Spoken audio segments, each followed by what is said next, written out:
moment we share with Italian colleagues, as they will host the second part of this event tomorrow on the beautiful pavilion. So it's a little flavor of what Andrea mentioned a few minutes ago when answering an interview and explaining that together we're stronger, if I can sum it up like that. Thank you so much. Have a very nice afternoon on this pavilion. Feel free, if you have time, to have a look at our exhibition downstairs. It's about technologies and mobility, etc., but as well other topics, like we have a small exhibition by Jean-Paul Gaultier, which is quite interesting, so feel free to have a look at it. Merci encore, passez une très bonne après-midi. I think I will leave the floor to our Master of Ceremony. Merci encore.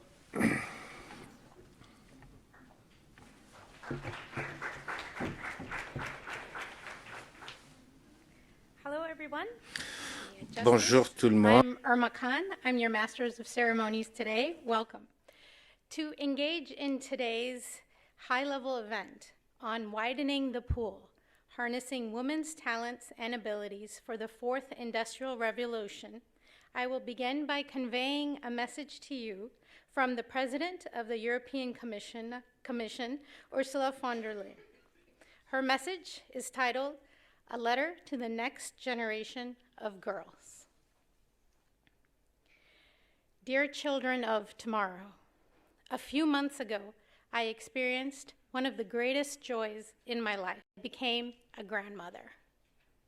Since the first time I held my granddaughter into my arms, I have often wondered, what world will she inherit from my generation? Will it be better than the one from our parents? My parents grew up in a planet devastated by the worst conflict in human history. Their generation worked hard to build a better world. When I became an adult, the world was far from perfect.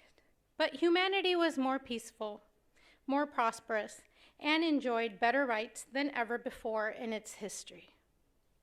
As I write this letter, another war has just begun in Europe. A war against Ukraine, but also against the very ideas of freedom and democracy.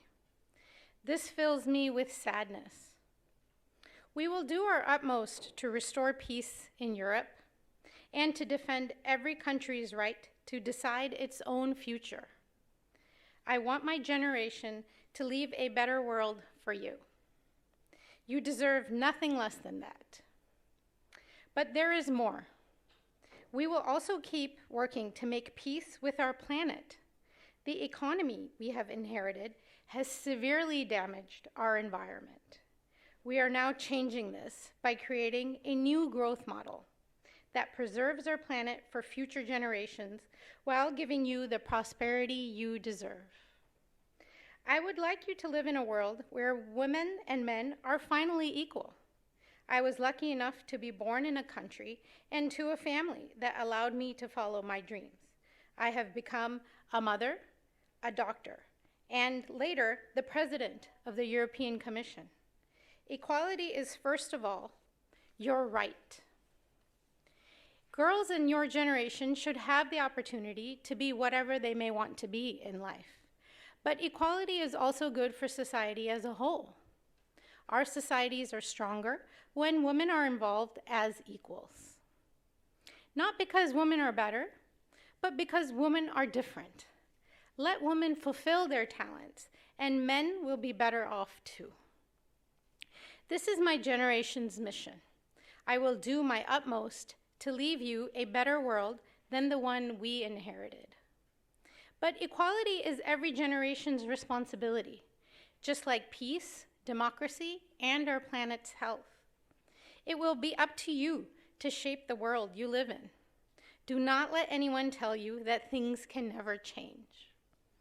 It's your world, your rights, your life, and only you can be drivers of the change. Thank you.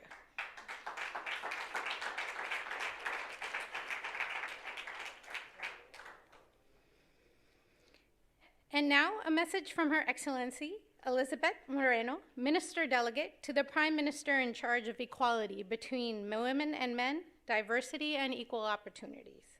a pre-recorded message to which we will listen to now.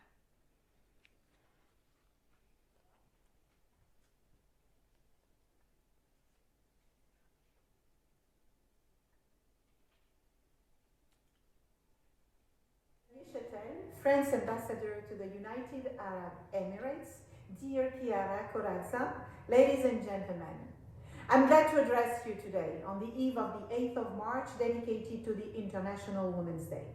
And I wanted to start with a warm congratulations for the organization of this half-day event to discuss policies and mechanisms to enhance gender equality. Themes you will be discussing today are at the core of my convictions and of my ministry. These themes are extremely important, and there is now an urgent need to act and mobilize for better inclusion, for more equality, real solidarity, and for the inviolability of human dignity. These are rights which do not apply to some more and to others less.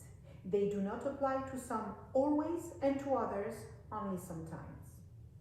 And these rights should apply to each of us. They should apply to everyone, everywhere. During this pandemic, women were and still are at the front line, and at the same time, they are more affected by the consequences of this terrible crisis. The COVID-19 has simply exacerbated existing inequalities between men and women. It has emphasized the unacceptable injustice women have been facing for too long. And we need to use this situation as an opportunity. We all have to be determined to continue progressing, strengthen our efforts, and not allow a backlash on all the gender equality gains that have been made over the past years. In the past 2 years, we have seen gender equality being at the core of the public debate. And this is a good thing because it means that society is now ready to address this issue and define a better future together. The concomitant rise of conservatism outside and inside some countries of the EU is creating a sense of urgency on these subjects. Let's say it simply. No, women's rights are not negotiable. As you may know, French President Emmanuel Macron has proclaimed gender equality as the great cause of his 5-year term's mandate. And in the pyramid of needs, everything starts with the protection from physical violence against girls and women. In fact, domestic violence remains a major barrier to women's participation in work, education and training, and for women to progress in their careers. Thus, there is no way to consider political and economic emancipation, I will talk about after, without having covered that dimension first. This is why the fight against gender-based and sexual violence is the very first priority of my ministry. Now, moreover, as French feminist Gisèle Halimi said, economic and financial autonomy is a condition for women's freedom to master their own life. Because we all have to recognize that women are not yet where they should be in decision making. According to the World Economic Forum, it will take 257 years to close the economic gender gap globally.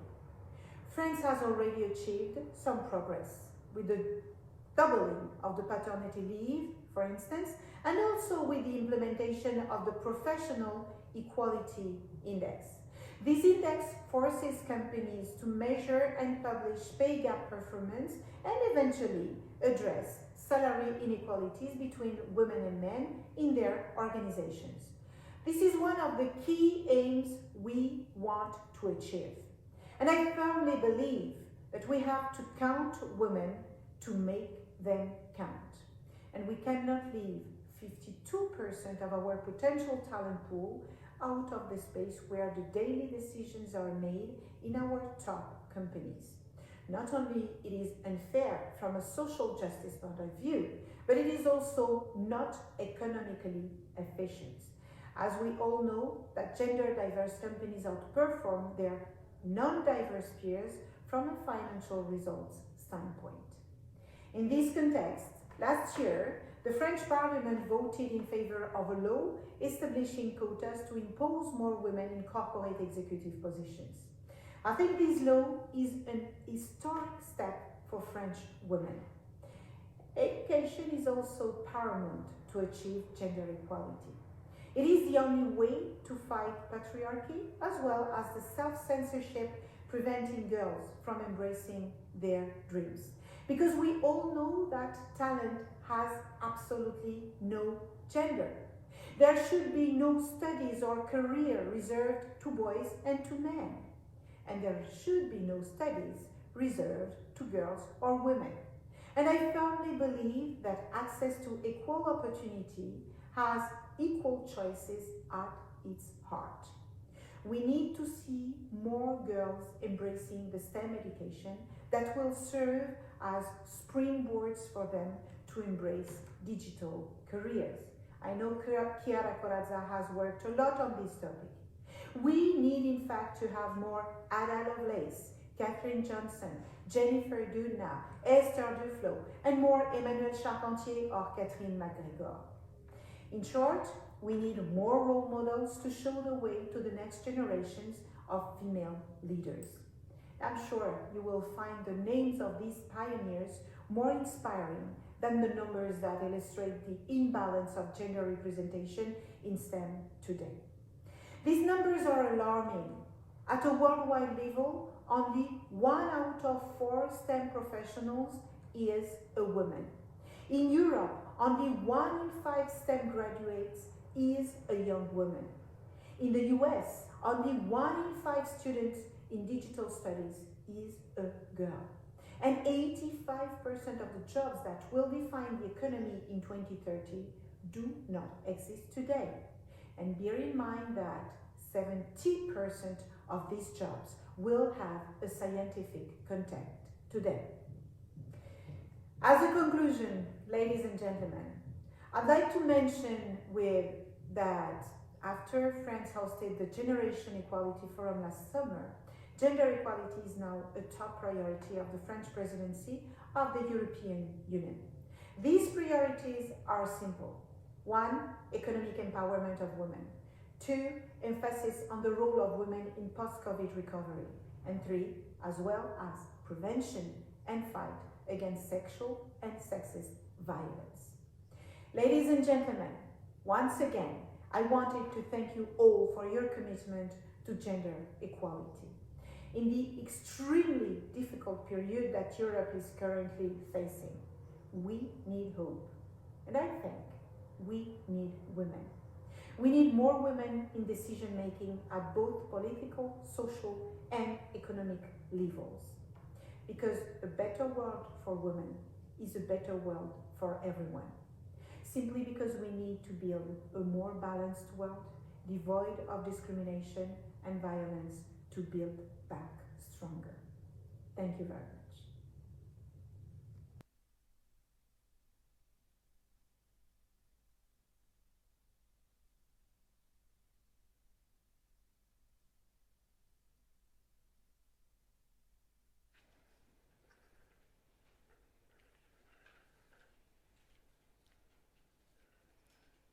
And now I'd like to invite His Excellency Andrea Matteo Fontana, Ambassador of the EU delegation to the United Arab Emirates, to address you now.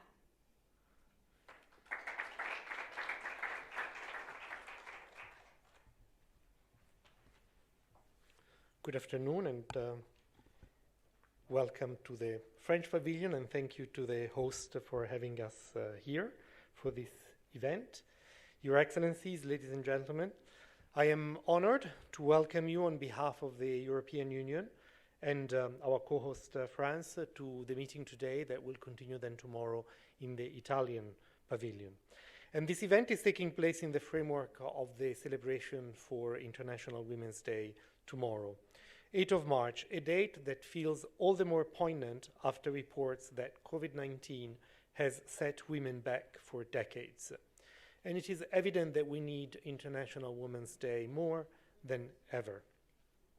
The EU has committed to achieving gender balance across all sectors of society as a matter of justice, of equality, and of democracy.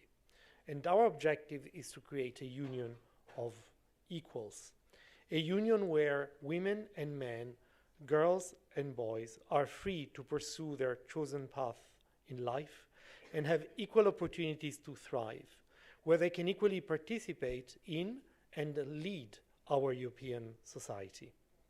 We have made significant progress until today, but we're still far from achieving this goal. The panel discussion that I'm opening today will address two very important issues. First, the participation of women in politics, and second, the participation of women in ICT and STEM, in information and communication technology, and science, tech, engineering, and mathematics. So on the first topic, let me just remind you that currently 3 women are heading 3 of the main institutions in the EU. President von der Leyen heads the European Commission, Madame Lagarde heads the European Central Bank, and Roberta Mazzola heads the European Parliament. 3 women president in the EU, something that is unprecedented. Also unprecedented that the College of 27 European Commissioners is finally balanced, with 13 women and 14 men. In the European Parliament, 40% of the members are women today. And also there, we're getting closer to gender parity. And in many countries approaching gender parities, we see a number of European countries. For example, in the top 10 in terms of gender parity, we have Finland, Sweden, Iceland, Norway, but also Ireland and Spain. And other European countries are now moving up on the gender parity list. However, by and large, in Europe, as in the rest of the world, women continue to be underrepresented in politics, in public life, in national parliaments, in governments, and in local assemblies. Globally, only 26 women serve as heads of state and government. And at the current rate, gender equality in this highest position will only be achieved after 130 years. In government, only 1 in 5 ministers globally are women. And there are only 14 countries which have achieved gender parity in their cabinets. At this rate, gender parity in governments will only be achieved by 2077. Ladies and gentlemen, when we look at science now, to come to the other issue that I wanted to mention today as an introduction, STEM does not offer a very different picture, as we also heard from the minister. Girls and women are systematically pushed away from science and math through their education, limiting their access and their preparation and the opportunities to go into these fields as adults. Women currently make up less than 1/3 of the workforce in science, technology, engineering, and math, and men vastly outnumber women in most STEM fields in college. The gender gaps are particularly high in some of the fastest growing and highest paid jobs of the future, like computer science and engineering. And within the EU also, women make up more than half of the European population, but only 2 out of 5 scientists and engineers. The arguments for gender balance are numerous. In business, in politics, and society as a whole, we can only reach our full potential if we use all of our talent and diversity. And using only half of the population, half of the ideas, half of the energy is not good enough. And the cost of inequality for us is very high. In the EU alone, improving equality could increase our gross domestic product between 5 and 10%, and on average lead to the creation of 10 million more jobs by 2050. So it also makes economic sense to promote gender equality. Similarly, we need more women in STEM, not only for social and moral reasons, but research shows that increasing the number of women in STEM can not only improve the world economy, but also give science new perspectives. Thus, more women in STEM can improve the quality of life and the safety of everyone. Ladies and gentlemen, gender inequality is a global issue that goes beyond the borders of the individual countries, of the European Union, of continents. Inequality impedes the development of economies and societies. It worsens inequalities of income, of wealth, and opportunities. We need to address it to have a reasonable chance to establish inclusive and sustainable societies, as set by our 2030 Agenda for Sustainable Development. Gender equality and women's empowerment are central to Agenda 2030. They have their own specific goal, SDG 5, but are also mainstream throughout all the other goals as a precondition to achieving them all. And achieving the objectives of Agenda 2030 can only be possible if we continue to work together and build strong partnerships. Collectively, we have to engage and increase our efforts to make up for the time and progress lost during the pandemic in order to rebuild our societies. To accomplish this effort, we need all the talents in the EU, in the Gulf and other regions, the talents of women and men with new ideas and experiences. My hope is that the discussions like those organized today and tomorrow will be catalysts for this partnership, whether they are between individuals, organizations, or countries. And let me say that Expo has provided immense opportunities to bring us all together and discuss ways to make the world a more equal and sustainable place.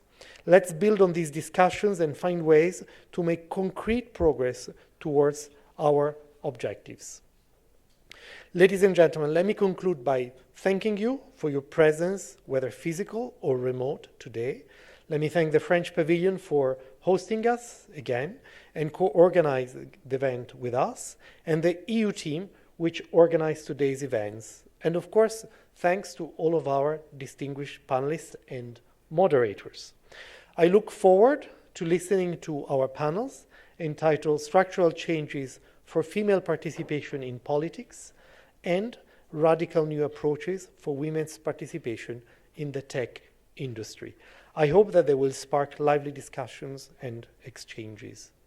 At the end of the panels, there will be a networking cocktail where we will be able to continue exchanging our ideas in an informal setting. And finally, I also hope to see some of you tomorrow for another high-level discussion on women's status in institution and culture at the Italian Pavilion. Thank you for your attention, and I wish you a good workshop today.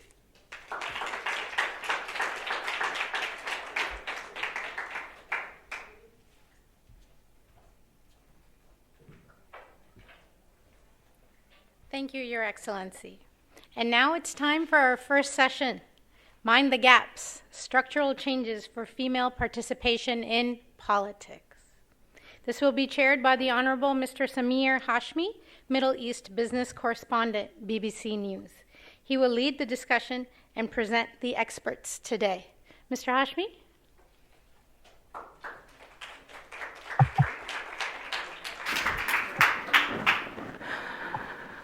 Good afternoon. It's great to see so many of you today for this important discussion. So I want to welcome all of you, and we're sure that we'll have a very combative, but at the same time very fruitful discussion, which is always good with insights and solutions. Thank you for introducing me. And before I call on the panelists who are going to be discussing this very interesting topic with me about structural changes for female participation in politics, I just want to give a quick background of why this is such an important conversation today. There has been a push for gender equality, gender participation, parity for many years, but the campaign has really picked up pace in the last decade or so, where there's a genuine push across spheres in different societies, whether it's the business world, the corporate world, whether it's politics, whether it's society, where women should be equal participants. As one of the speakers rather, was saying that it's important to have a better world. And that is why having women in politics becomes so important and critical, because the change can be driven right from the top when it comes to policy decisions, when it comes to implementing those policies on the ground, which could lead to fruitful solutions. Now, if we talk about women in politics, it has been a little over 100 years when women actually got the right to vote for the first time. In Europe, it was in Finland in 1902, which was the first country to give the right for women to vote. And since then, it has been a long, drawn campaign to make sure that not only do they get to vote, with some countries allowing, taking many more years, but now the battle has been for them to be equal participants when it comes to our parliaments, when it comes to our policy decisions. And of course, Europe has been leading the way. If you look at the European parliaments, the average across the continent is 33% of the parliamentarians today are women. And the share has risen, for sure. There has been, as I was saying earlier, that this campaign has really picked up pace. It's happened in the last 10 to 15 years. If you look at the figures in 2004, it was about 21%. And now, as of 2021, it is about 33%. Still a long way to go, but at least there has been progress. But if you look at the European countries, the share of women in parliament really varies depending on which country you come from. So if you're looking at countries like Finland, Sweden, which are hovering around the 50 or 48 percentage point, they've done more in terms of achieving that target. Or even Belgium, for that matter, or France. But then there are countries like Cyprus, Hungary, and Malta, where the percentage is still very low, below 20%. Interestingly, if you look at the regional parliaments or the regional decision-making bodies in Europe, the number is even lower. In some cases, it's 30%. In some cases, it's between 20 to 30%, and in some cases, it's below 20%. So while there has been progress that has been made right at the top, we have had women heads of states, we have more women in parliament, but when it comes to really at the grassroots levels, where people really make a start in politics and decision making, a lot more needs to be done. If you talk about the MENA region, again, at the start of the century, the number was very low, and since then, the number of women in parliament, local parliaments, or local councils in the GCC especially, the numbers have quadrupled, but it's still below 20%. Except for the UAE, where you see more ministers in the cabinet, and that number is higher than 20%. And just to give you a sense of where those numbers stand right now, if you look at women in parliament in countries like UAE, it's 23%. Saudi Arabia is now making some improvement. They've reached 20%. But if you look at countries like Oman and Kuwait, it's 1% and 3% respectively. So a lot has changed. I mean, there has been change, but a lot needs to be done. A lot still needs to be achieved in this region. And that's what I'm hoping to discuss in this panel today with some very enlightened panelists who will give us their insights from their experience. Where are we right now? What concrete steps can be taken? And how can we really achieve true gender equality or gender parity? So without further ado, let me introduce my panelists. Some of them are joining through a video link on screen, I believe, and some of them, of course, will be here on stage. So let me begin with Ms. Bridget Grizzy, who is here with me in person. Hello. Please come on stage.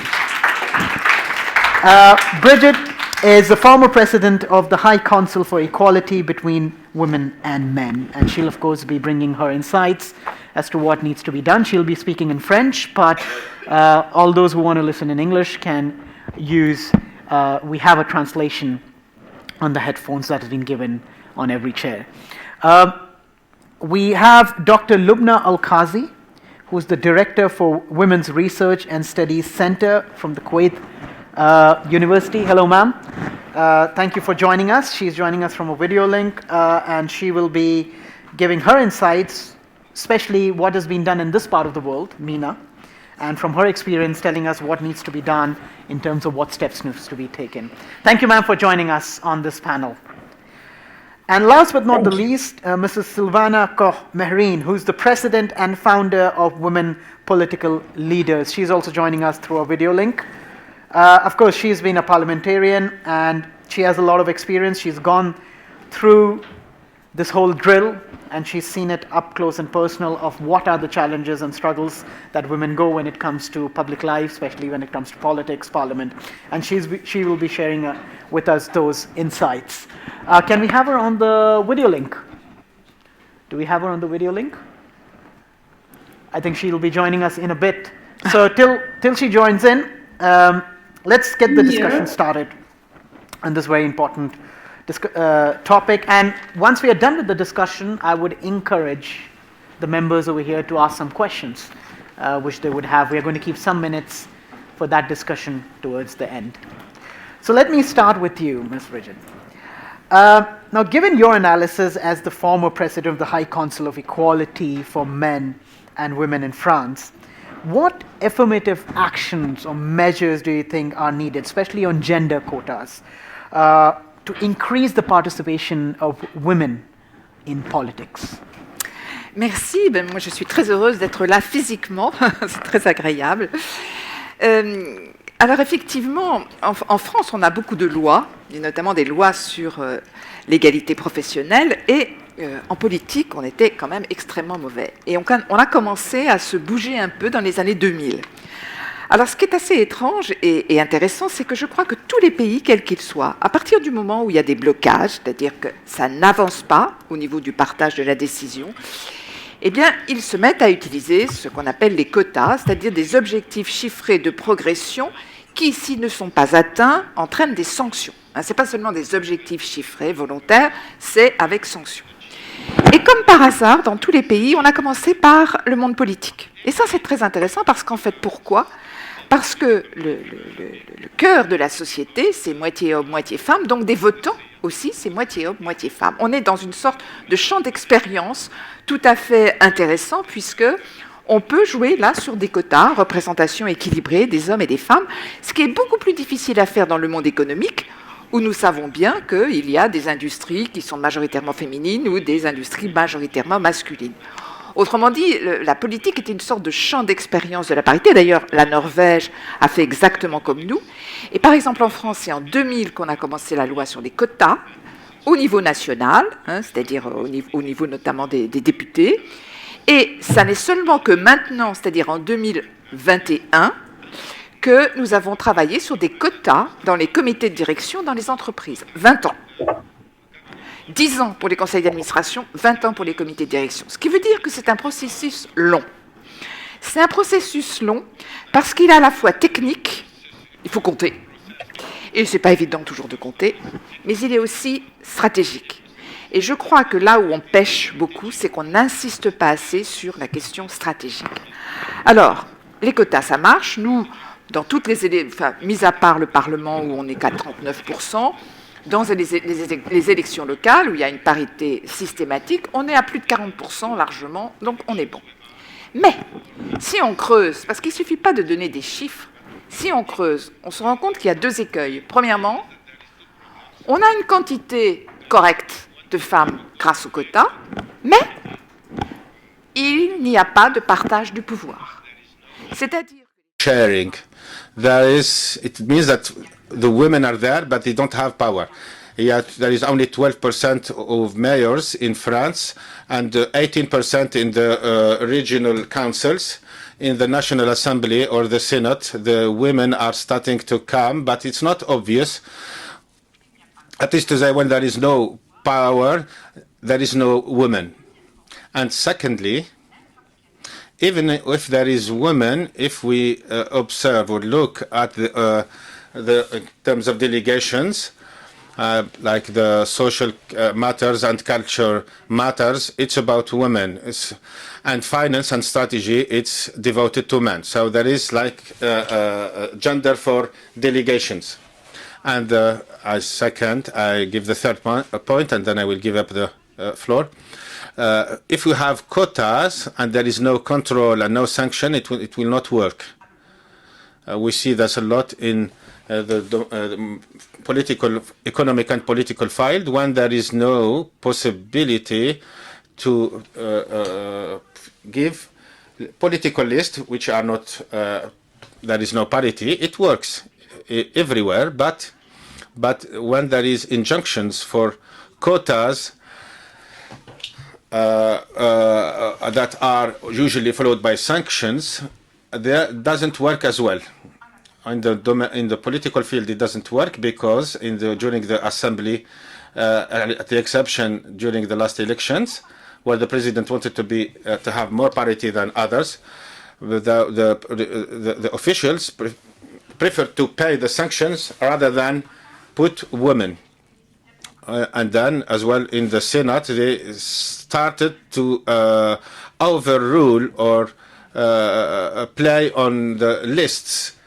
So, if there is no sanctions, it doesn't work.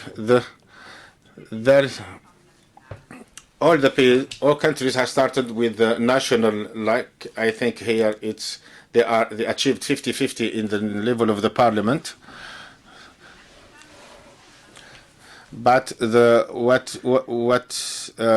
is right for truth in national side, it's not true. It doesn't work on the local side or regional side because the criteriums are different. This is why on all the local elections we haven't succeeded. So every 2 or 3 years we try to add laws to go through towards better parity on the local side. That the mayor needs to have an assistant. Once these quotas are accepted, what we realize as well is as we say, the devil is hidden in the details. So if we look closely, we see that there is always a problem. The quota question or politics is good because thanks to it, it improved the situation of the women. There is an assistance and an accompanying that should be done, which is not always given.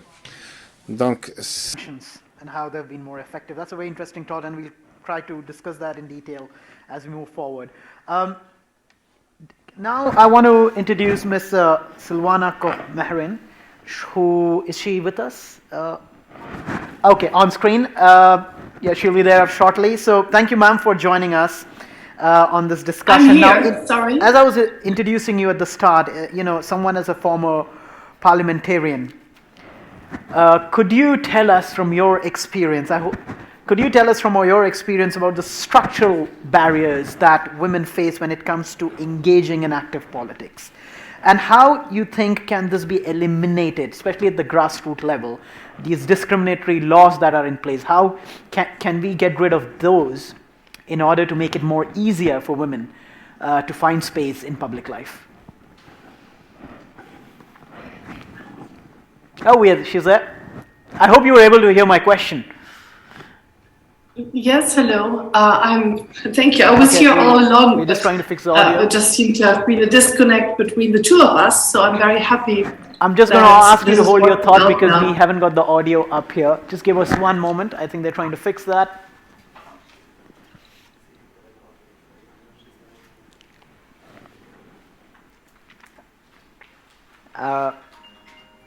Okay, we still. No, we still. Can you hear me now? Should I test speak? Test. Oh, now we can hear you. Great. Yes. Yes. Okay. Wonderful. Well, thank you very much. Great to see we overcome all technical barriers to be able to discuss on this important matter. I did indeed hear your questions, and let me first start by thanking the French EU presidency for hosting such an important event on the day before Women's Day. Let me also thank Expo and UAE and the EU in general for what the relevance that the current EU leadership gives the topic of equal participation in political leadership on EU level. So you were asking, or you also introduced me the way that I have my own experience. So let me just give you in 2 sentences some of those thoughts, and then bring this to the bigger picture. And indeed, when I was member of European Parliament and running for member of European Parliament, I had just become a mother. It was my first child my daughter was almost a year old when my campaign started. And so it seems if the fact that I was a mother was the main topic of the agenda of my campaign, which of course it was not. It was for me personally extremely relevant, of course, to be a mother, but my campaign was on European policy issues. And that's something that continues for women and for me personally throughout. I had 2 more children while I was in Parliament. And even though I served as Vice President of the Parliament, I served in the Trade Committee, I served on the Budget Committee, the main connotation with me was me being a mother. And while I love being a mother, and to me personally, again, it's extremely important, this was not my political mission and political profile. And I just can say that for working in politics is like working under a microscope. A lot of people see close up what you're doing.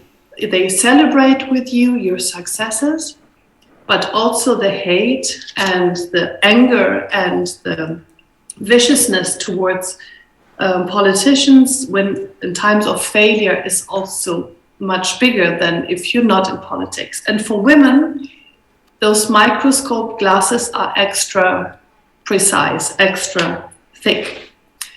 And it's already been mentioned that sometimes women are asked to go into politics when one seems to get stuck, when a campaign seems to be impossible to win, when a political situation is very tense. And there's now a term for this. We all heard about the glass ceiling, and the term for asking women to take political responsibility to run for office is glass cliff, the glass cliff moment.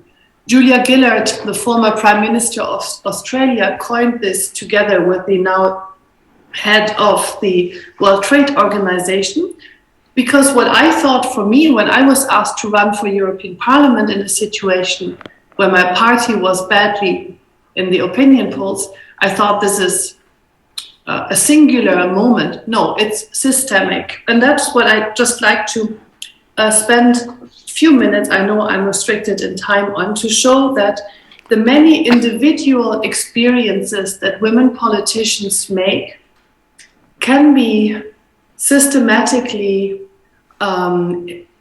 displayed. And we are collecting, as WPL, the data on this in a second edition of a study which looks at the non-legal barriers for women in politics. There are still some legal barriers in few countries, but most countries do not have legal barriers for women to go into politics or to advance in politics. But still 93% of the presidents and prime ministers of the world are men, more than 80% of the ministers, and around 3/4 of the seats in parliament. So one element is the traditional place of the woman, which is challenged for a woman that steps into politics and wants to assume leadership. It's still challenging the place of the woman that traditionally, still in many societies, is perceived as the place at home. The how to combine family and work, family and career, is something that is asked of women to manage, not of men. Hardly any of my male colleagues got the questions, how do you manage when you travel for your work? Who's taking care of your kids? I got that question all the time. Not only of journalists, but of well-meaning friends, others, colleagues. It's something that still is in the head present to many, that it's a women's issue to find out how to combine this, not a societal one. And that's wrong. Then access to money. Like we know for entrepreneurs, like we know for inventors, women have a harder time to find the finances to do what they need to do. And this goes for campaigning, and as well, when you're in politics, the jobs that have a lot of money connected to the politics is not with the women. There's very, very few ministers of finance in the world that are women. Very few women energy ministers. Very few women natural resources ministers. This goes back to the fact the numbers is only one side. The influence, the power is the other side. And then more and more light is shed on the element of violence, sexual violence against women in politics. The Interparliamentary Union just recently published an in-depth study of the situation of women politicians in Africa, and they said that 80% of the members of parliament have experienced psychological violence, 67% sexist behavior. And it's not an African problem. Just recently, a couple of months ago, the Australian Parliament published an in-depth study again because there have been elements of sexual assault in the Parliament, and this study came to the result that actually it's not a single element, it's a systemic one. So what can we do to change this? Let me finish by that because I know time is restricted. So on the one hand, the equal representation in politics needs to become a leadership issue. And many countries make it already in the rhetoric, in talking about it. And now we need to walk the talk. So it's not only that it's left to a few women to debate it, it needs to be a leadership one. And we're on a good track that. And now this needs to be translated into real action. How do we do this? So on the one hand, we need the legislation that the previous speaker has been very much elaborated on, so I don't need to repeat. We need this absolutely.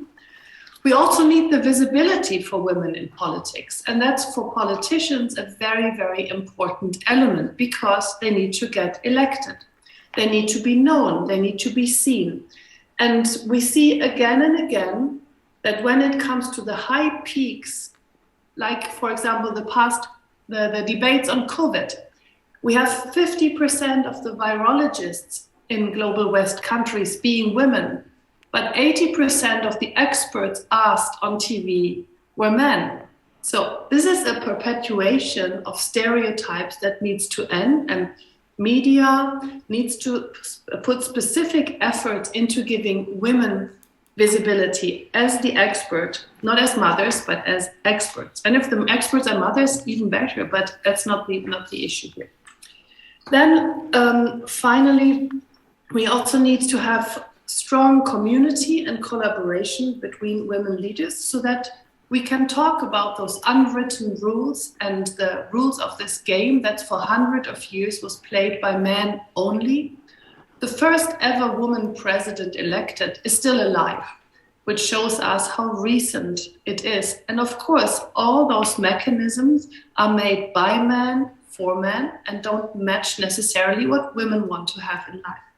And let me close with a nice quote that I love very much from Michelle Bachelet, who was twice the president of Chile and is now the UN High Representative for Human Rights, because she says, if one woman is a politician, it changes her. If many women are politicians, it changes politics and policies. Thank you very much.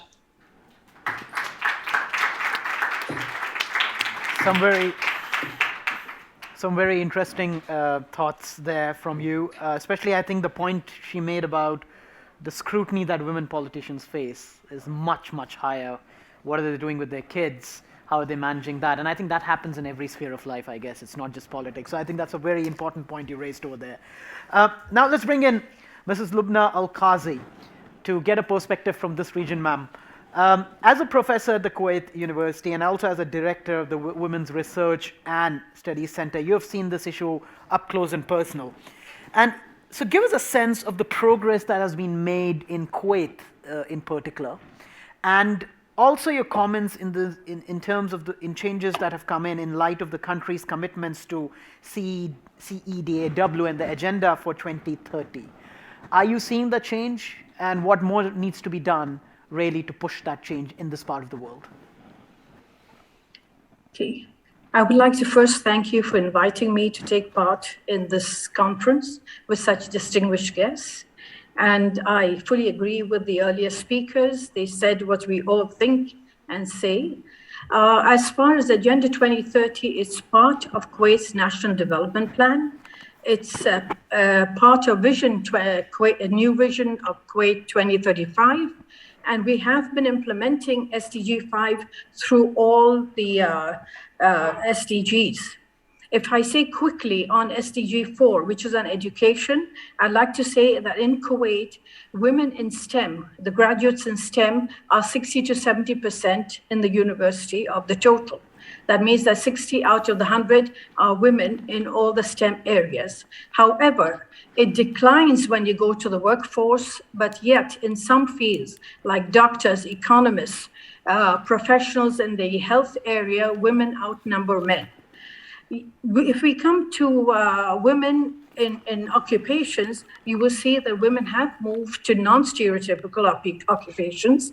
Women have become ministers in areas that are not really considered for females. We've had the first Minister of Finance in the GCC was a woman. We have had, during COVID, the Minister for Public Works, and she was seen all the time taking care of what needed to be done around the country during the COVID crisis. We have always also had women who've held positions like the Minister of Planning, the Minister of Health, etc. However, the progress is much more in the public sector. In the public sector, we have women CEOs in major banks that manage over 10 billion. We have the head of Zain, which is the one of the major telecommunications company, is a woman. She's been the CEO for a number of years. We also have women who have excelled in the oil sector. Right now, we have a head of the oil sector, the Kuwait National Petroleum Company, is a woman. However, we do find a problem that sometimes when women are appointed, they're put as acting CEOs, not as the permanent CEOs. They always feel that, yes, I might be replaced by a man. And this is something that we say that when you do appoint women, appoint them not as acting positions, but actual positions. In banks, even Islamic banks have had women CEOs at present. And women, we have women in the private sector like Sara Akbar, who has a company that is excavating for oil around the world, Kuwait Energy. So therefore, we do see progress of women in non-stereotypical occupations. We do see them as role models. However, there were changes that we needed in the labor law, which luckily have been made. One of them was that now, since last year, sexual harassment in the workplace is considered a crime. There were areas like the oil sector that would put ads for occupations, say for males only. And we lobbied to have that changed. Now you cannot put an ad for a job and say for males only. Therefore, the gender bias in hiring is not allowed anymore in the private sector. Again, we also, very important issue for women is domestic violence. We had to work tirelessly to get that law passed, because as you know, the parliament passes it. The parliament is sometimes totally men, like right now, and to get them to agree on this law, they do not think it's a priority. We had to work very hard with civil societies, and luckily in 2020, the law against domestic violence was passed. So we do have laws changing. We do have women moving to non-stereotypical areas. We do have right now even legislation changing, yet there is work to be done. If we do want sustainable development in the future for young women, we still have work to do. We still need to remove some of the barriers in some of the occupational areas that women cannot yet apply to. Women just recently were allowed to be judges. In 2020, we had 8 women appointed as judges. Previously, we had them as a majority amongst lawyers, but they did not see fit to appoint women as judges. Luckily, now we have 8 women as judges.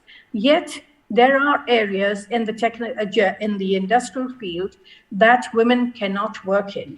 Of course, the excuse is that they want to protect women from these areas, but we say women can make those decisions for themselves.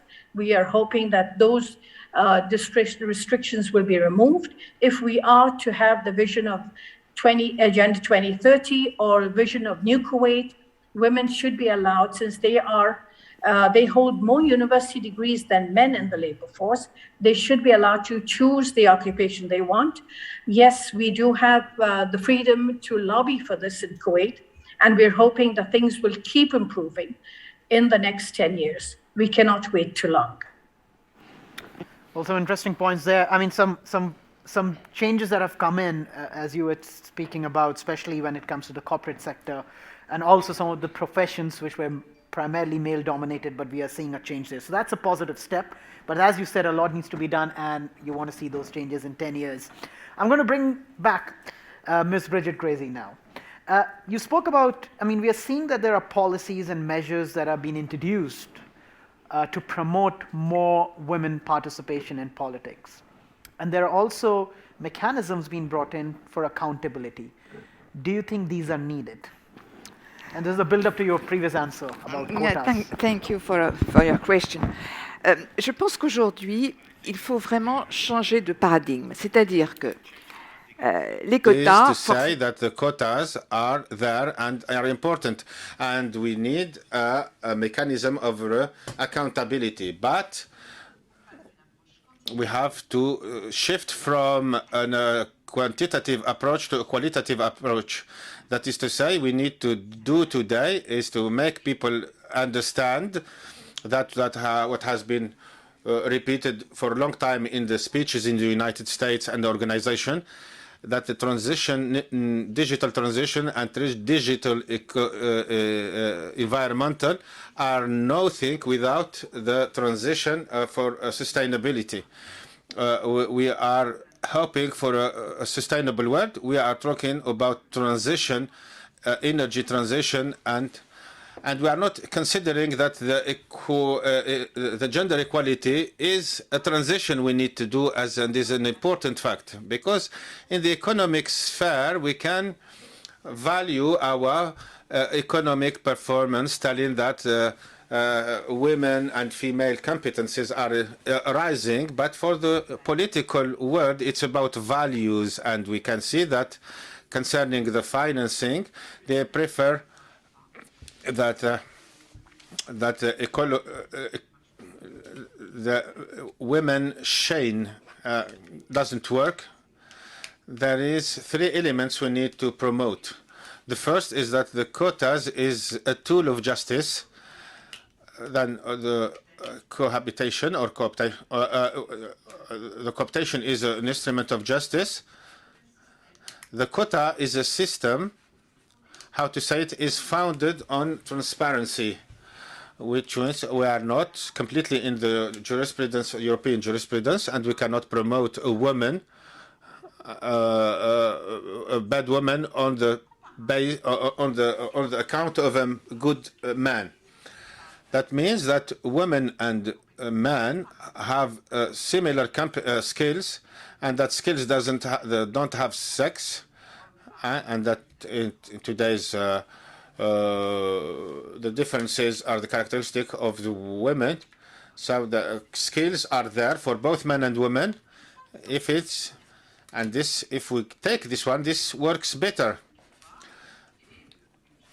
So we have to work on the women. The second point is we need to work about culture of the equality concerning this quotas. What Norway did when she passed the law about the quotas, they have been immediately accompanied by training in the economic field. For instance, when we put quota for the administrators and managers, for the manager, we make it like a professionalized job. We mention all, or we impose all the skills and the profile, but before it was the job was given on the basis of personal relationships. We need as well to do what we understand as well, that the parity is not an obligation, which is maybe you like it or you don't like it and you have to do it. But the parity will allow the transformation of an organization. And I think we are not exploiting enough this transformation of the organization or the company, whether on its political, economic, or social side. And I think it will be benefit to the economy. And when we are asking the question of parity, we are asking about the question about access to power, or the sheets that are on the conditions that are posed there for the conditions of work and the time and the timings. Then when doing this, we question again all that constitutes or that makes an organization work. The quota, the politic of quota, will make what we call a table rase in concerning the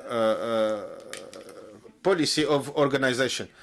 Then third, if we have to use the policy of quotas, it's because of sexism.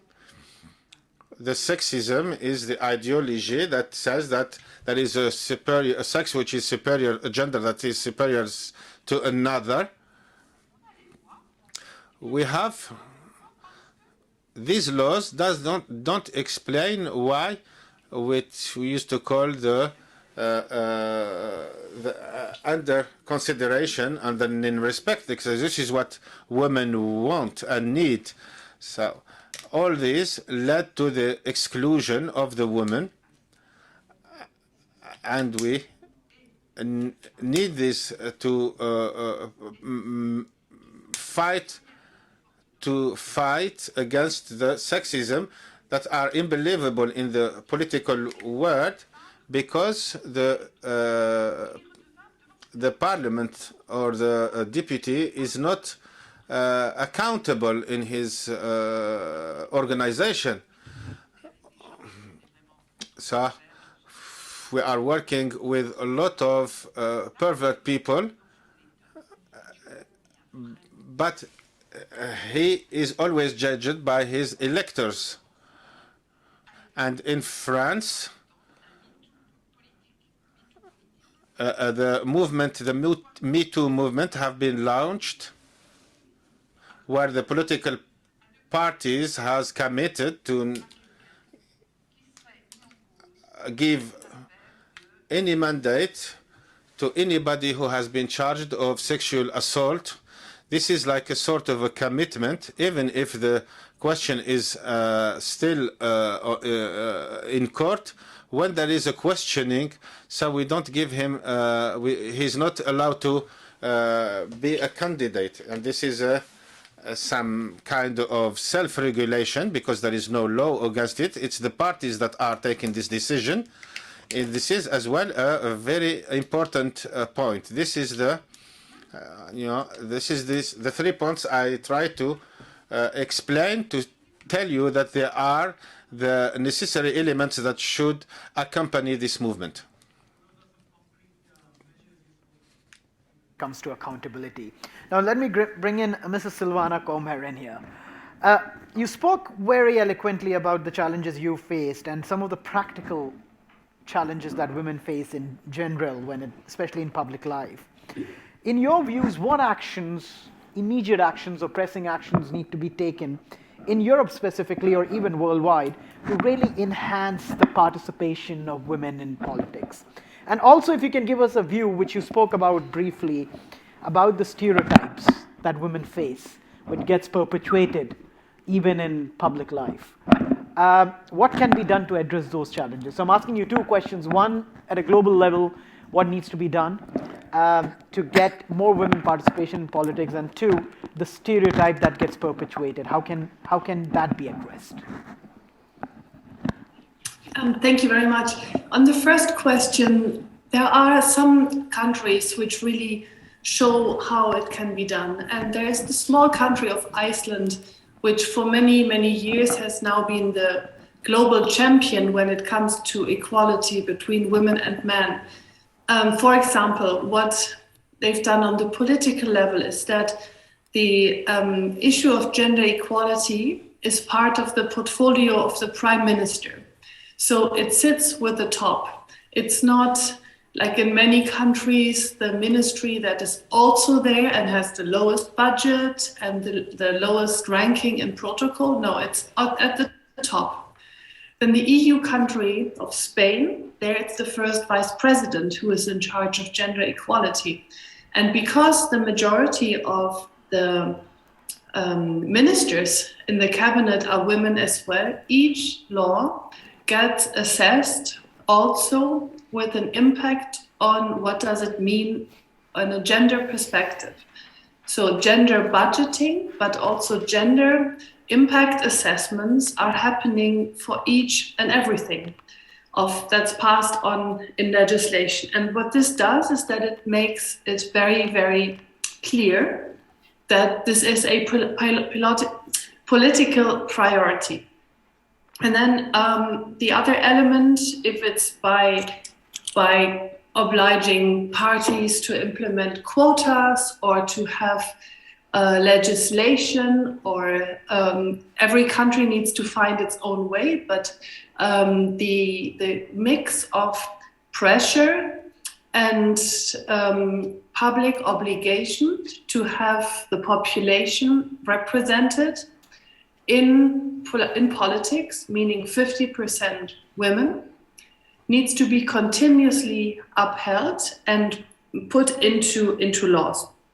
So this is the one question. The other one on the stereotypes. So everything that matters gets measured, and what we have to increase is the data, the fact that these stereotypes are not individual anecdotes, but that they are systemic, and that there needs to be an approach that goes beyond strengthening the woman. So fixing women is the wrong approach. Making women more resilient is the wrong approach. Why is sexist behavior something that women need to defend themselves against? The sexist behavior needs to be labeled what it is. It's wrong, it's predatory, and has no place in a civilized society. So it should be making those that are prone to such behavior aware of it, the unconscious bias that women and men probably have. We have this Reykjavik index for leadership where we measure what do people think about the suitability for leadership across more than 20 sectors, and it includes politics.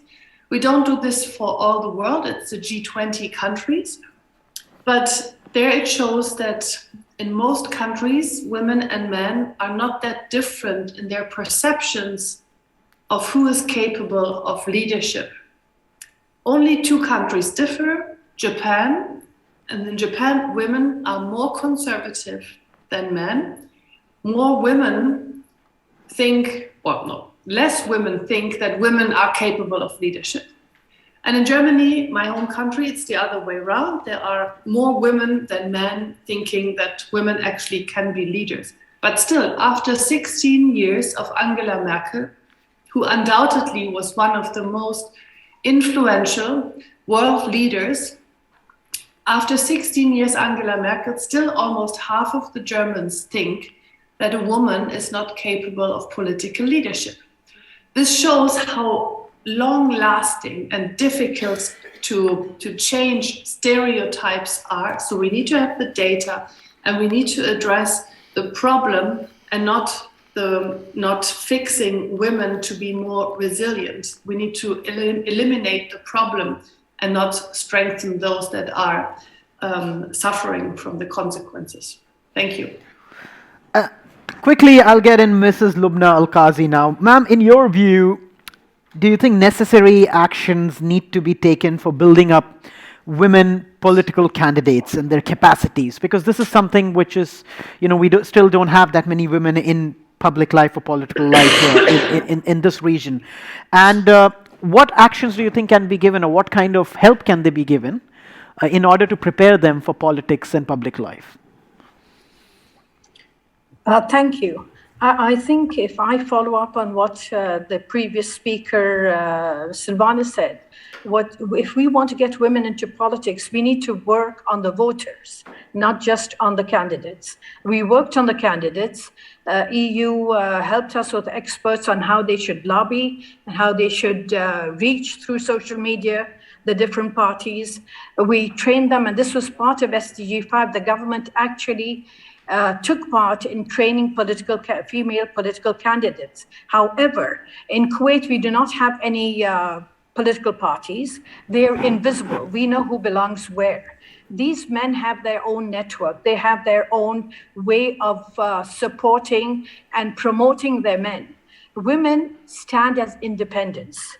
Even though all the women that stood for the last election were university graduates, were visible women, had come out on social media. Unfortunately, social media can be very vicious. And like the previous speaker, Silvan, said, they always come up and say politics is dirty. This is not a place for women. Well, if there were more women there, politics would not be dirty. And that's what we keep saying, that women are more ethical in how they behave. And yet, when we come to campaigning, there are certain areas in Kuwait that still have social norms where they think the women should be voters, but should not stand for election. And unfortunately, in these areas, you will see a woman will win in the more urban areas once they start counting the votes in the electoral district to these areas where there are the stereotypical views on women. You will see women getting less of the votes, men getting more of the votes. So it's not just working with the candidates, it's now we need to work with the voters, and not just with female voters. We need also to change, as my colleague said, the sexist views that men have. We need positive masculinity on all levels, not just political. And I think that is what we are now working on. If we want SDG 5 to work, we need to work with men. We cannot be speaking only to women. So now I think what we need is to learn best practices. We did that with women from Europe, who I know had to go through the same trouble, how they balance life and work, and the very stereotypical questions that are just reserved for women. But we also worked with Arab parliamentarians from different areas, Jordan, Bahrain, etc., to see how did they reach the parliament, what were the challenges they faced and succeeded. So I think women have a lot in common. And yet the social fabric of certain areas, we need to know how to handle it. We're working on it, and we hope the next election will see more women in parliament, because to be honest, that's the only way the parliament will represent everyone. Thank you. Well, some very good points over there. I'm going to take some questions from the audience, but before I do that, I have just one last question, a common question for all of you, and I'll ask you to keep it short.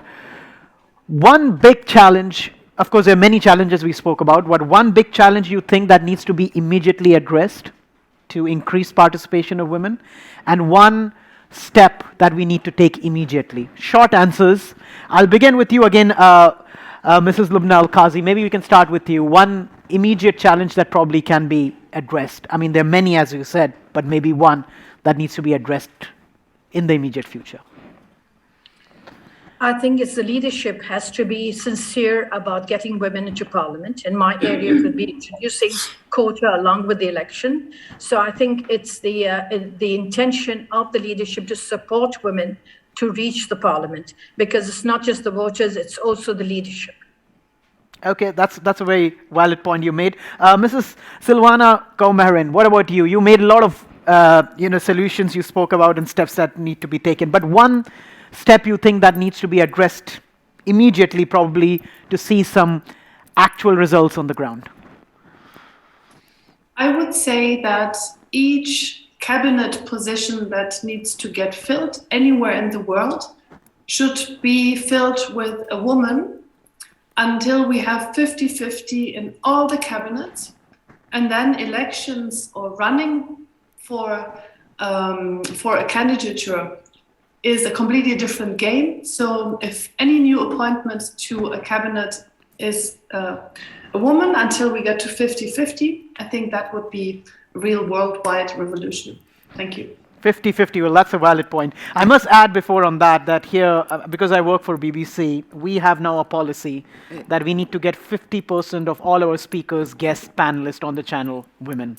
And we have our accountability there where we have to, the stories we do or the articles we put or anything, we have to show those numbers. So I think 50-50 is a valid point you made over there. Finally coming to you, you spoke about quotas. Anything else you want to add on that? The same for me. That is, je pense qu'il faut mettre des quotas pour une période transitoire un peu partout, notamment dans les STEM, mais ça je pense que vous allez en parler après, c'est-à-dire dans le challenge du numérique. In concerning the digital domain, we need more women there at the power level, and then politically we need to have in all the councils like the war and the post-COVID-19 crisis, we need to reach a parity in question of decision.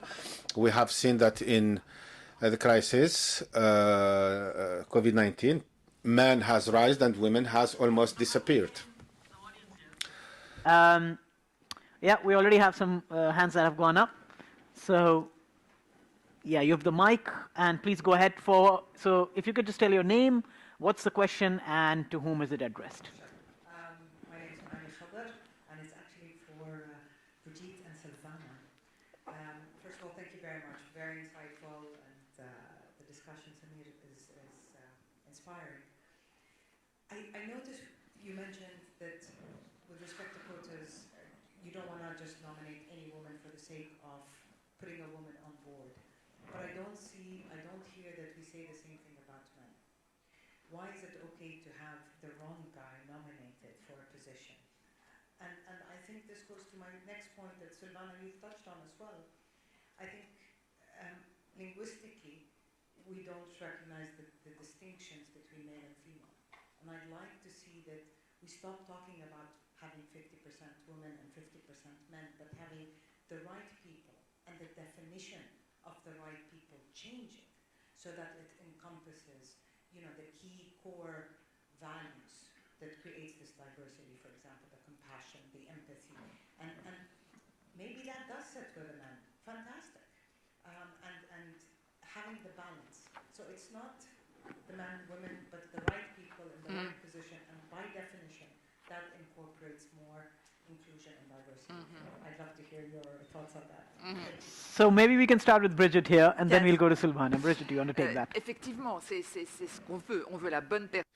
Yes, of course, we need the right person in the right person in the right position. You are right.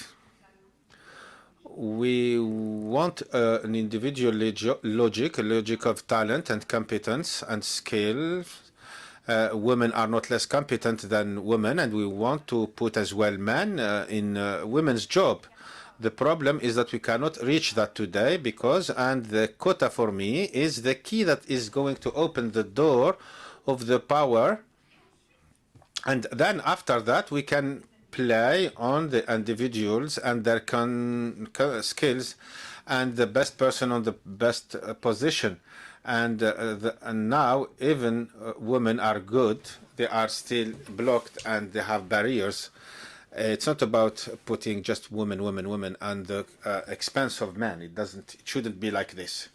Have I answered your question? Yes. There's a question for you as well. I hope you were able to listen to that question, or do you want us to repeat that? No, I heard it. Yeah. Thank you. I heard the question, and thank you very much. On the first one, not just any women.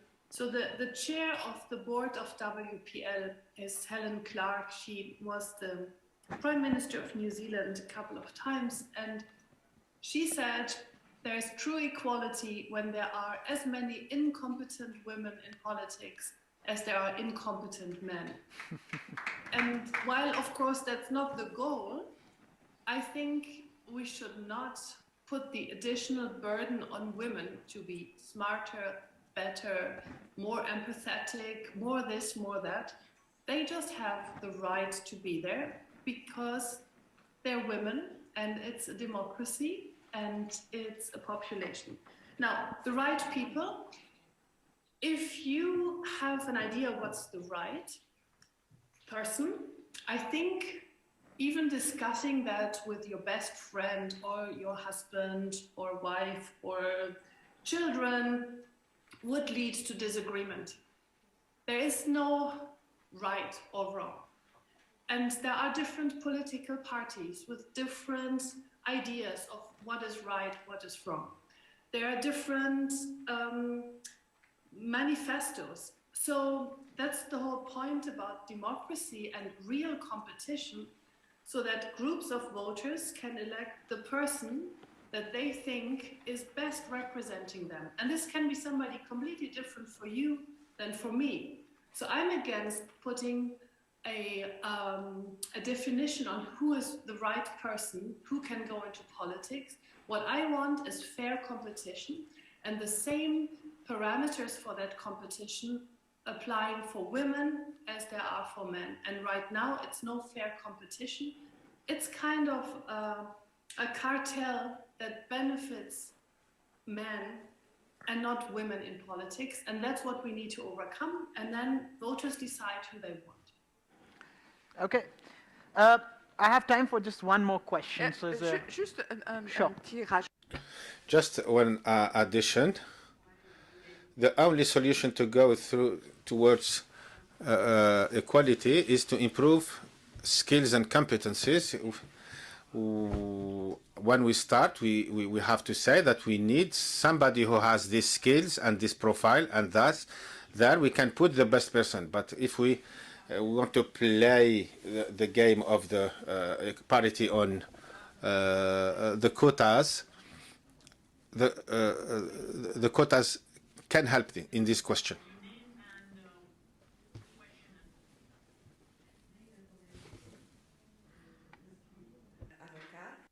I am a lawyer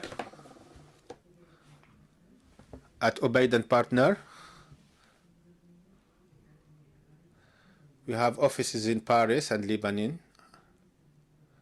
I am a teacher of law, professor of law as well. Je fais partie du Harvard Board.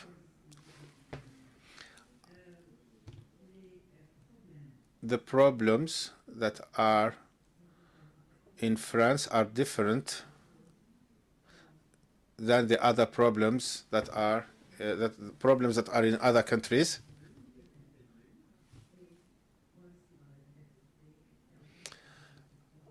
And as a law teacher,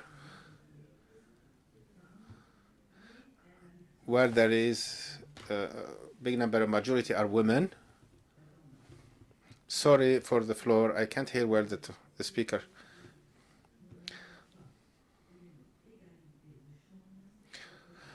Question concerning the education in the MENA region, we don't have equal opportunities in terms of education, and we need laws for that. And these laws are not passed because we don't have enough women in the Arab parliaments. And we can draw the lessons from what have been done in Europe to be able, in order to try to share or find solutions for this region, for these countries, and help women who are already their parliaments and ministers. But this is not the same approach, or shouldn't be the same approach in in these countries. And same thing in Africa, where there is countries who have parity problems. They have problem with gender equality. And maybe ask what are the solutions for countries that don't have access to education in school, as well as in Europe, in the MENA region. There should be laws that should be passed in the United Nations.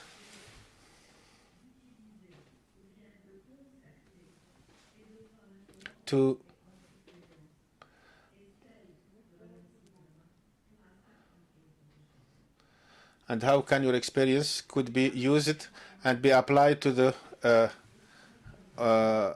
MENA region?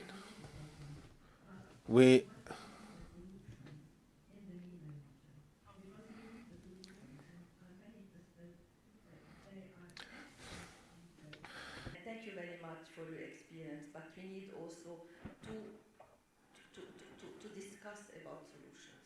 Okay, so you want to take that first, Bridget, and then I'll go to the other panelists. Yes. Solutions for the MENA region. I think that the problem of education, as you said, is crucial. And even in our countries, education between boys and girls don't work well, because there is a very manufacturing of the difference between the genders, whether it is access to the games, sports, and classes. We have taught the girls some impossibilities, and some fields are closed, and we don't teach them some essential things like expressing their ambitions, to be ambitious, and the right to find its place and to take and hold its place in the society. So when they are young, there is no problem and rivalry between boys and girls when they are young and small. But then later we can see. Later we see that, for instance, in math, girls think that they are less skilled in math than boys. So teach them, inculcate them the feeling of how to take place, to keep their place and be ambitious, to become a good student. Some, and have to teach them how to take risks.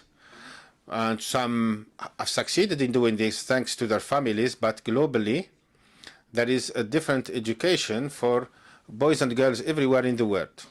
So in some countries, you can add this to very different traditions that setbacks or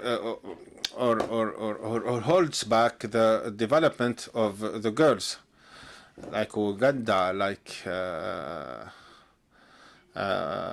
and some cannot compare them with what was happening in France. It's a different society.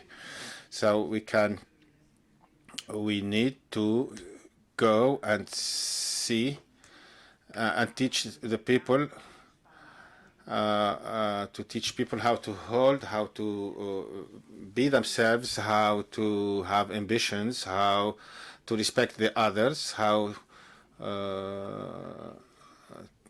to take risks.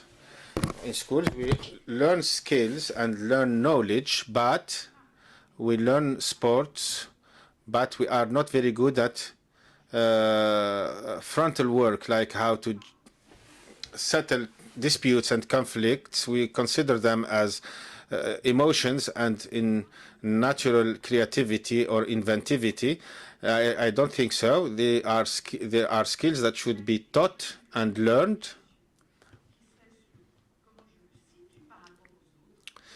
I have to learn what is my position in the world, how do I respect others, or how to negotiate instead of engaging myself in conflicts. And this is crucial to giving, teaching good skills or life skills which can be used later, and these are very lacking in our schools.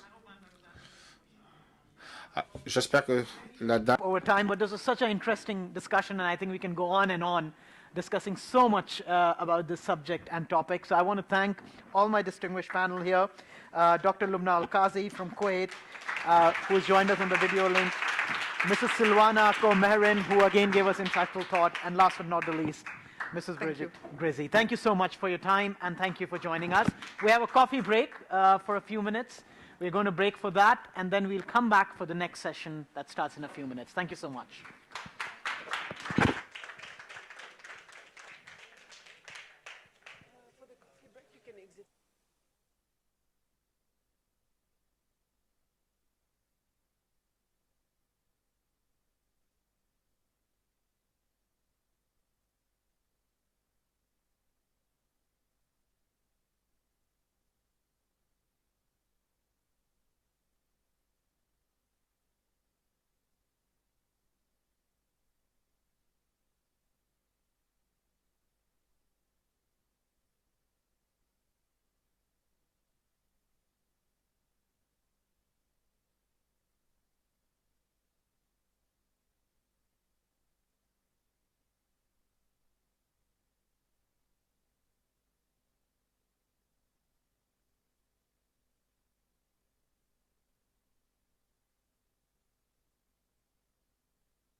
Testing, testing, testing.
The coffee break.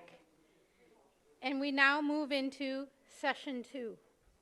Session 2 is entitled The Need for Radical New Approaches for Women Participation in ICT and STEM. The session is now open. The Honorable Ms. Mina Al-Arabi, Editor-in-Chief, the National United Arab Emirates, will chair the session and introduce the topic and her distinguished experts. Ms. Al-Arabi.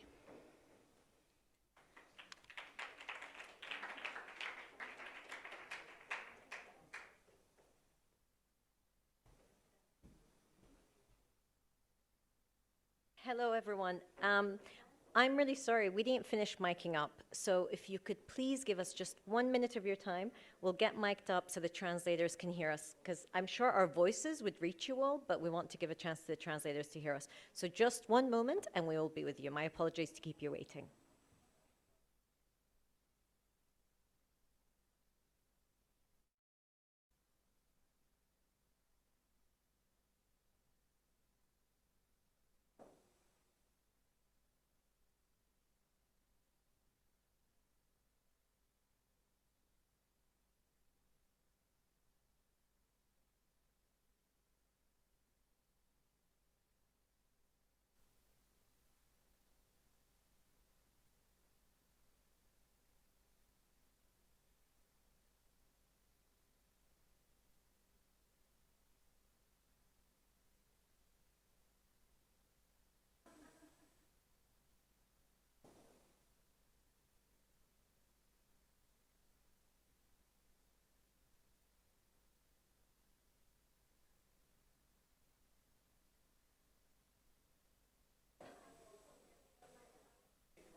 Okay, so as our speakers get mic'd up, I will start introducing our session.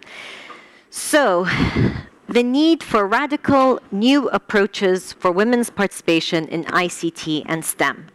I'm sure all of us who are here and interested in this topic appreciate that there is the need for radical new approaches. The identification of the problem that we do not have enough women in STEM and ICT is not going to be something we need to discuss too much. In this session, what we want to do is come up with solutions, look at what has worked, what hasn't worked, the role of government, the role of the private sector, NGOs, and of course, education. So some figures to start with, just to put the context. Internationally, women account for only 24% of employees in tech. However, only 11% are in positions of responsibility, i.e., managerial or decision-making positions. Globally, only 28% of graduates in engineering are women. And in the EU, only 7% of women are in science, tech, or engineering, compared to other sectors where they are in positions of responsibility or decision-making. Now, in the Arab world, and particularly in the GCC, it's different in some ways when it comes to education. So, for example, in the UAE, you have 4 times more female graduates than men in the sciences. And yet, as they go up the ladder, how many of them are actually being, again, in positions of responsibility or management?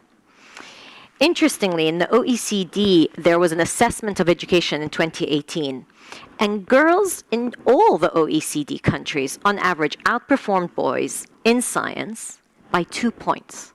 However, in the UAE, that was 26 points. So there are differences, but in total, what we want to see more of is more women continuing their careers in STEM and ICT. That's some of the figures. There are many others, but what I would like to do now is to start to introduce our speakers. And I'm going to do it in the order in which they are mic'd, rather than in any other order. So Chiara, before you sit down, I will call you over. Chiara Corazza, who's the private sector representative for France in the G20 and also head of Empower Alliance. Please come over.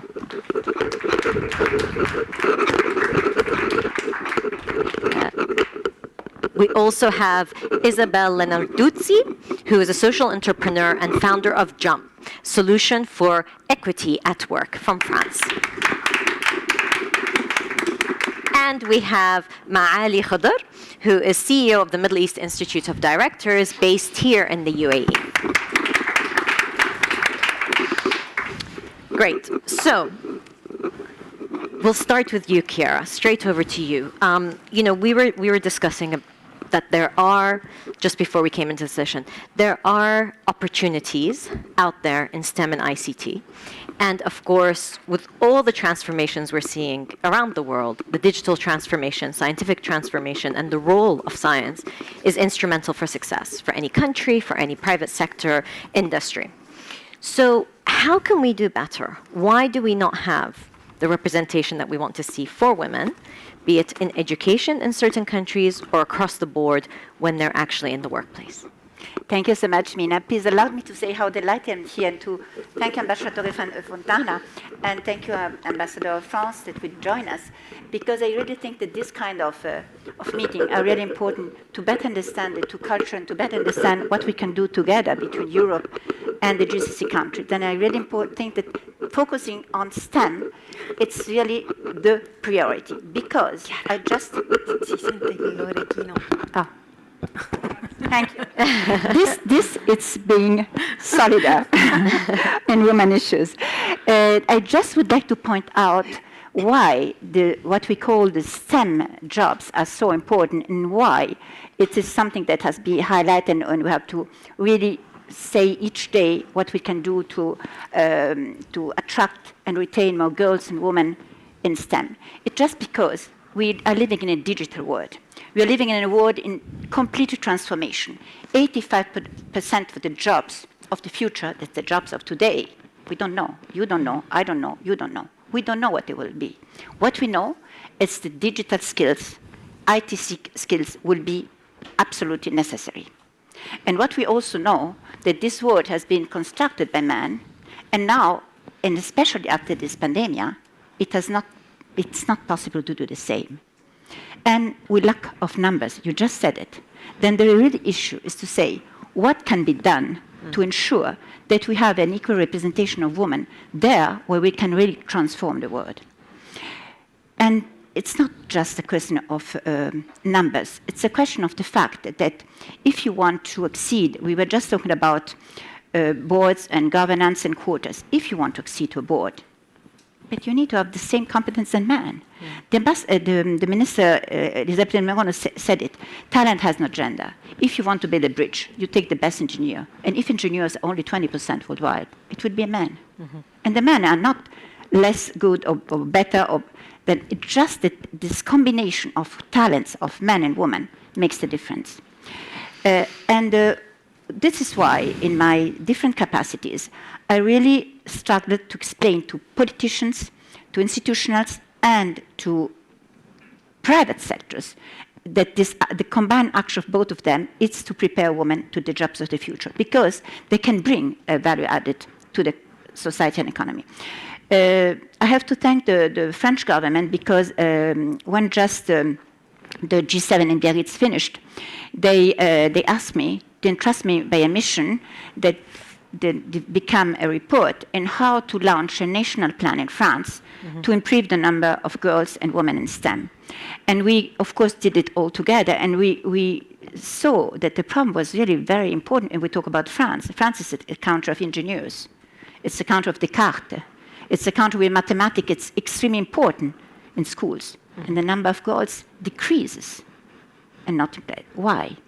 Because for many reasons. Let me just give three. The first is stereotypes. We talked a lot about that. In a very recent poll that we did, 4% out of 10 in the G7 countries believe that the brain of man, it's done to scientific jobs, and the brain of women, it's done for humanities. We're talking about the G7 countries, and we're talking about 21, not middle age. Secondly, when it comes to go to school, when it comes to toys, it's very simple. Boys learn to discover, learn to construct, learn to have all toys that are doing something. Girls have to take care, to learn how to be silent and do, but not too much noise. And even when they go outside in school, the plays where you can have space around you are for boys, and girls have to sit in quietly. And this is everywhere. It's not just France or Emirates or Germany or Turkey. It's everywhere. That's the stereotypes. Then the first thing, is to convince the parents, mothers and fathers, because often mothers are more concerned than fathers, saying it's too difficult for you, don't go, it's too difficult. And teachers at 5 years old, not at 10, not at 20, at 5, at the primary school. Because it's there where you really change the mentality. Look, in the Soviet Union, you have exactly the same numbers of scientists, chemistry, physicians, architects. Now, girls and women. Women and men. Because at school, they were absolutely educated in the same time. And they showed that girls were able, but you have to start there.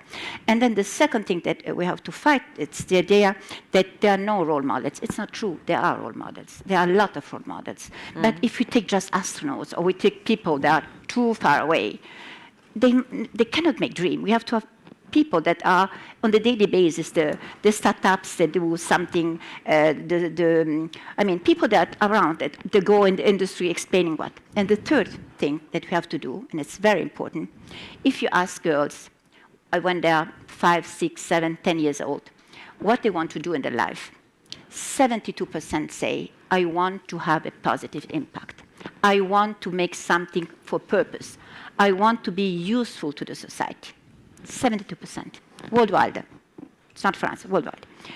And then they don't understand that STEM could be on purpose. They think it's something sterile, difficult, not concrete. And by the way, humanities come from human being. STEM doesn't come, then if it's a question of wording. And they want to be nurses, they want to be teachers, they want to transmit, they want to protect, they want care. We have to explain that if they want really to be useful, it's no more useful to be a nurse. Of course it is, but it's better to invent the vaccine. And if you want to be a teacher, it's better to be the one capable to make a mock that everyone will use, or to create the automated that one will replace the nurse. Just explain that those jobs give you the key to do what you want to do. How many girls want to fight against climate change? they don't see the relation between STEM education and climate change. Can I ask you, why don't they see it? Is it a failure of education? It's a question of education. It's not, they don't have the information. That's why I say we have really to communicate on that, on the fact that if they want to vote for purpose, they have to say exactly the skills, assets, competence as boys and men, because if they want to do an ecological transition, they have to be in energy, and there are just 16% of women in energy. If they want to be able to be active in cybersecurity, they cannot. They're just 11%, and so on and so forth. I mean, they're not there where they can have the power to decision. And when I say from school until the boards, if you see who are the last 3 CEOs that have been named in France, let's come back to France because in the French pavilion, Orange, Engie, and Veolia, technical. The 3 CEOs are all educated in STEM. Engineers, by the way, because otherwise you don't exceed at the level. And that's why we have only 6% of CEOs worldwide and only 2% of women in finance. I will give another example. We're not talking about Europe or Emirates, but I would like to come back to your fact and figures that you said. Look at countries as Malaysia. In Malaysia, you have 50% of the population who are scientific women. I mean, 50% of the scientific are women. As a result, the head of the central bank, the head of asset management, the head of the stock exchange, and so on and so forth are women. So easy, because they understand that if they know, they know the mathematics and they can look in Kuwait. In Kuwait, it's the same. You have 60% of engineers, and you have 2 or 3 women at head of banks. Finance is linked with that, and as well as many other things. Then what should be done? A strong communication, and it's what we proposed even last year at the G20 in all nation level at 5 years old in schools, and then 12 years, and then when they enter university, because you lose them. And of course, combat the stereotypes, trying to have an inclusive EI, because the selection is done very often by algorithm, and the algorithm has been coded in a way that they favor male candidacy. I mean, again, they scale up what they know. And the other thing that I think that I proposed in different reports that I did, it's a mixed jury everywhere. And then, of course, we can come about environment that's needed with laws that can favor that. But this, if we just simply start with explaining that there's a link between purpose and STEM, I think that we'll have much more girls that will be convinced that they have to choose, and that it's not difficult for them more than for boys. Thank you, Chiara. Isabel, I want to come to you because you shook your head when we were saying about education. So I just want you to comment on that part, but then also we've got Maali coming. Maali, I promised to come to you right after, but I wanted to not cut off that thought of why you shook your head. Sorry. Because I had to jump on what Chiara just said, because the question was why they don't see the purpose, the bigger purpose in STEM, why women don't see that. And your report does prove that, is that almost 80% of the young women that were surveyed said that they want to have a positive impact in the world. And then the next question was, do you see STEM as having a positive impact in the world? And only 20% said yes. But why so? Because our world is masculine normed. And that means that everything is explained, it is explained like mathematics, like IT, like medicine, like a male view, and it's different from a female view. That means, for example, when you have small children, boys like to, when you have a radio, a television, whatsoever, if they can, they like to dismantle it in order to see how it works. They like to know how it works.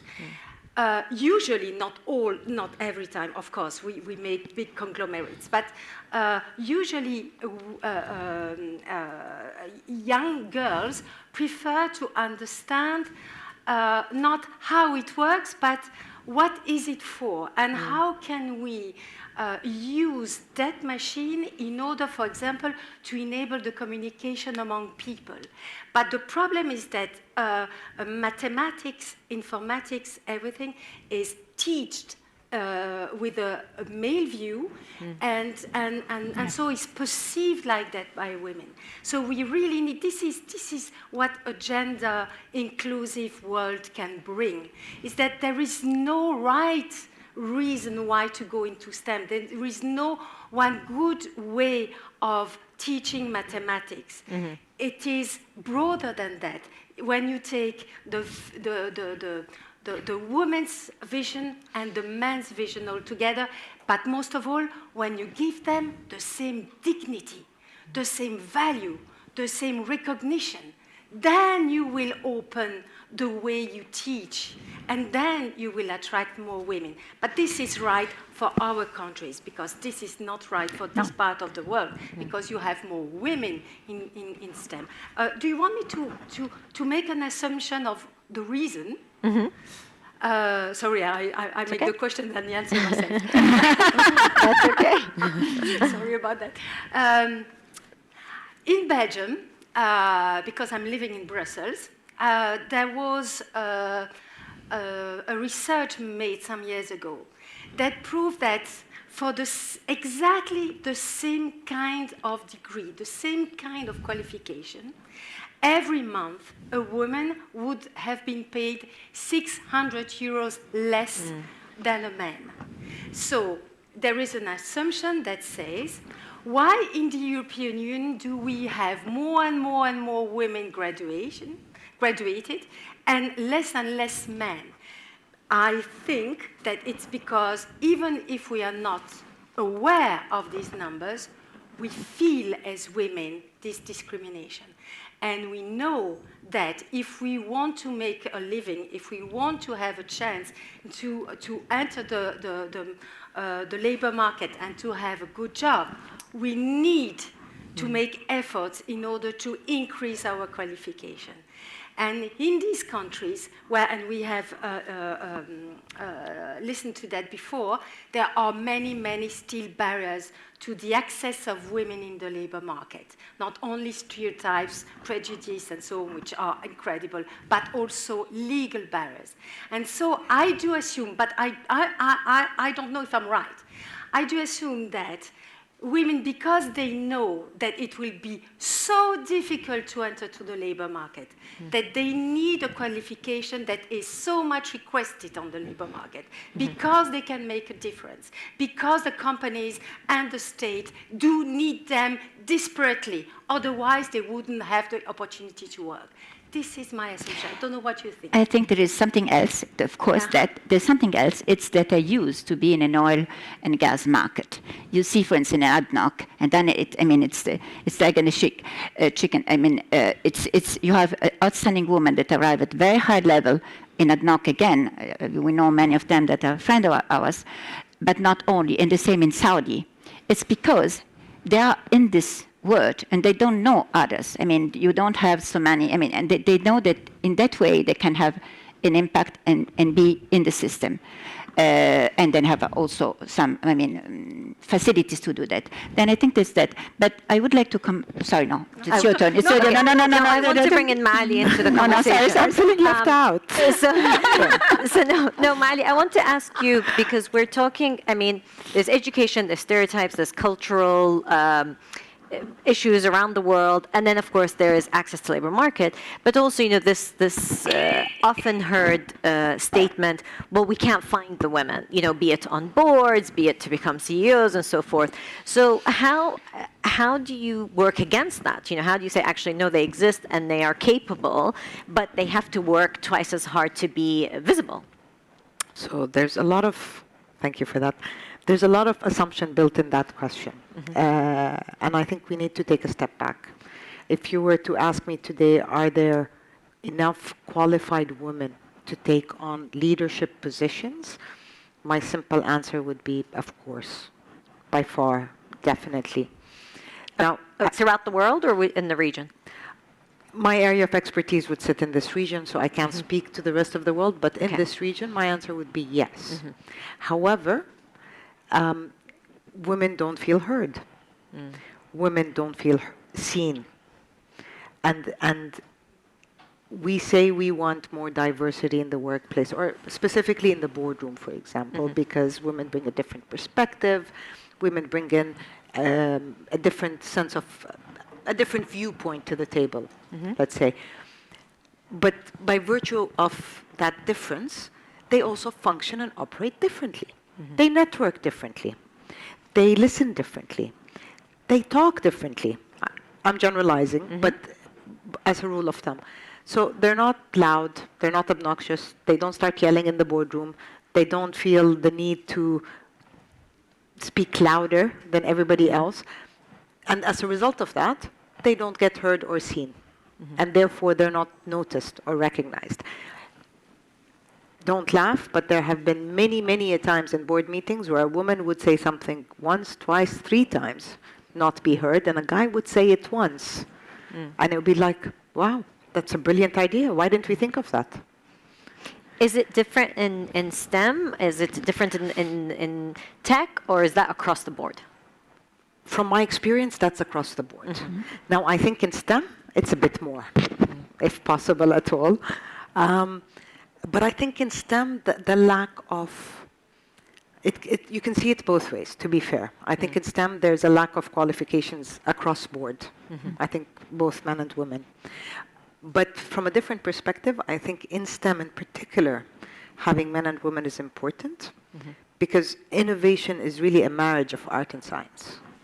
And I think people that realize that kind of become gender blind, if I can call it that. So once the value is captured, understood, really truly comprehended, so yes, I bring the I want to fix it component of that game that you were talking about, Isabel, and the girls thinking, what can I do with it? Once you can bring those two together, imagine what you can accomplish. Because really, if you're fixing it and it works, what am I going to do with it? And if you know what to do with it and it's not working, you know, no hand can clap alone. But I do want to go back to some of the numbers and statements you made, if I may.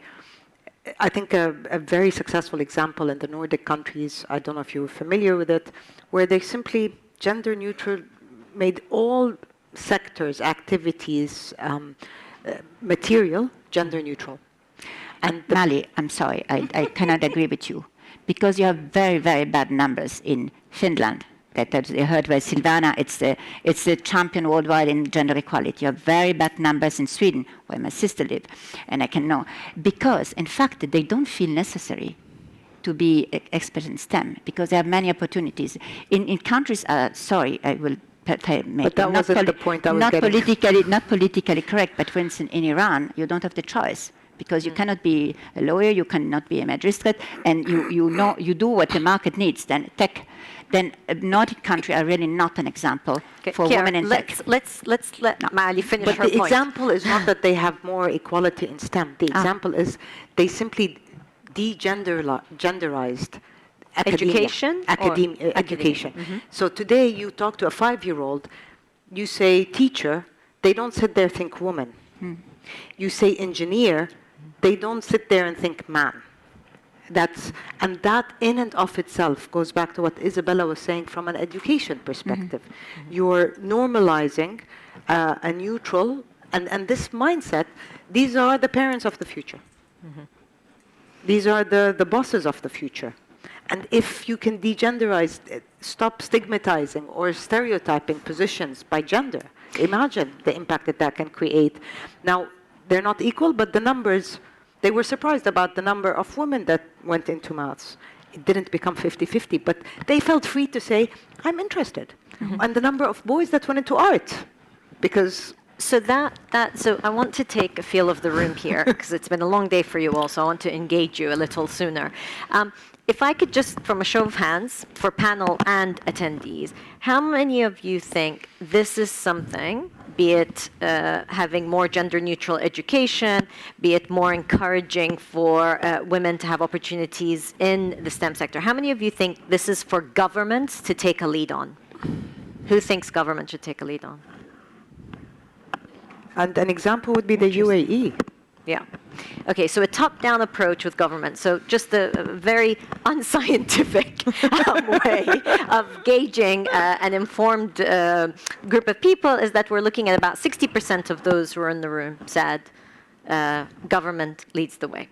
So my second question, and then I'll get onto our second set of questions. So my second question, how many of you think that corporations should be made to take on, be it a quota, to set internships that are specific to women in sciences? So it could be a tech company, it could be a laboratory, whatever. How many of you think it should be mandated on companies? Okay, hands up if you agree. It could be anything. It could be internships, it could be in the board, but you actually mandate it on companies. So companies have to take it upon themselves to do it and to force more of a presence of women. Okay, so come on, you have to, this is a final, I can't do a count if you keep putting your hands up or down. My scientific, no, just one hand, don't confuse me. One hand, okay. You are discussing about quota, not about competence. Competence is important. Right. The question should be framed, in my view, in another way. No, so my point is, if you get companies to say, we will ensure that in our internship program, we will make 30% specific to women. So it's not just quota in terms of on direct and so forth, but actively engaging. Because the point you're all raising here is to say that we do have a problem. We need to approach it from a young age, which is the point you're all saying. But also that your point is that we do have enough experienced women, is just making sure that they're heard, that they're seen, and they're made visible. So do we then enforce it? Okay, so May I say something? Yes. I think that, the governments have absolutely the responsibility to create environment and to, of course, raise attention. That's why it's something that's risen in G7 and G20. This is really the frame. But there's something that we didn't talk about, where the companies are really responsible, is how to retain them. The turnover of women, it's 53% against 20% of men in tech companies.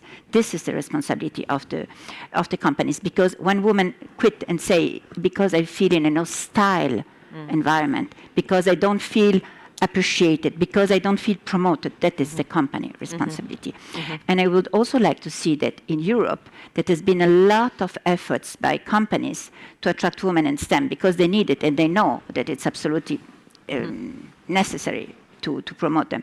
And for instance, in Milan, during the G20, we organized, it was very complicated by the way, we organized a sign-in that is towards the zero gender gap, with 30 CEOs worldwide of big companies, not committing also what we could do in Europe, but committing that from now to 2030 to promote equally, to give the same salary, of course, that's the law, but also to promote. And it was very difficult for them because they were committing in countries where there was not legislation. That's why the legislation helped the companies. And I would like to say that one of those who signed was Luc Donlayan, who is from Saudi. Then, in these countries, it could be the same. It is something that I think would promote this. This other thing that I would say about Mali, I think that what was something that should be encouraged, Ambassador, by you, for instance, this dialogue between Europe and these GCC countries and beyond, let's say in the Arab world, should be to promote women in different boards. That means go and make shopping of talents in Europe and bring it in boards here as independent members, and on the other side, companies active in Europe should make the shopping, sorry, but shopping, it's very easy to understand, to find local talents, and often we have more engineers, just again, than that could bring a different perspective, and that would really be very, very useful, because I really believe in this soft diplomacy, in this soft economy that women can bring to understand better each other, because there are still a lot of misunderstanding, including the business sectors, between Arab world and the, let's say, European world. And Ambassador, it's a proposal for you. You can think that over and we'll come back to you and see. But I think it's a very valid point, that exchange of experience. Mali. Definitely, I think that would be a good idea. But I think today in the Middle East, we also need to focus, there's not enough leadership from the top, female leadership from the top, because that really lays the foundation for many people to come. We're not going to go for 50-50 today. That's not going to happen. But today, I just recently finished a research of GCC boards of listed companies in the financial sector. 36 women out of 1,200 independent directors. We simply don't have enough, and they exist. There's simply not enough in the boardroom to drive that corporate change. And for that corporate change to trickle down into the organization. You talk about the internship. I think that's a great idea, but if the ecosystem is not built in these corporates, so to allow these girls or women to benefit from this experience, then it's what, you just want a tick boxing exercise? I've worked with organizations that want to hire women but don't have a female toilet, excuse me. I mean, basics, but they don't exist. Or organizations that say, okay, let's have female internships, but every event finishes at 11 p.m. at night. It's not practical. So when we talk about these things, the infrastructure for having women in the workplace at internship level or at the boardroom, it needs to be integrated, not, yes, here's 10 female interns, well done, let's tick the box, let's move on. And this is in STEM and across the board, but more so in STEM, because the focus is technology, innovation, the next disruptive unicorn that we're going to do. That the work-life balance is everywhere. I want to bring in Isabella. Isabella, I want to ask you, because a point that Chiara made was about retaining, and Mali is alluding to also retaining women who if they are in STEM and they get involved and so forth, but at some point the retention really drops. So what could be done, and are there examples of success where actually there are either measures put in place or upskilling put in place that can actually lead to success? This is a very important point because for all those girls and women that dare to go in masculine jobs where everybody told them it's not a job for you because you're good in languages too. It might be more adapted to you because you're women, and you will be able to have both a family and a career. In STEM, this is not that easy, and these are masculine areas and so on. So for those women that dare to go there against all odds, they need to find an inclusive, respectful environment. But this is not the case. The biggest problem for women in training or in jobs that are mainly masculine is that they are badly treated. You mentioned before the fact that they are not seen, they are not heard. It's even worse than that. Trampled on. They are harassed, sexually harassed. They really, I have made a survey for all Europe about sexism. 9% of the almost 4,000 women that answered, 9% in Europe were sexually aggressed in their workplace. 9%. In Europe, 1 out of 3 women will have been sexually harassed in her life. I do suppose that it's even worse in some countries. Yeah, if you don't measure, you don't know. Correct. And then you can't solve. So you need to measure. But it's really, so it's very, so the first barrier to women in these male-dominated areas is the behavior of men. When you have a man that is going into a female job, like nursing, for example, what happens? He benefits of a glass elevator. You know the concept of glass ceiling for women, huh?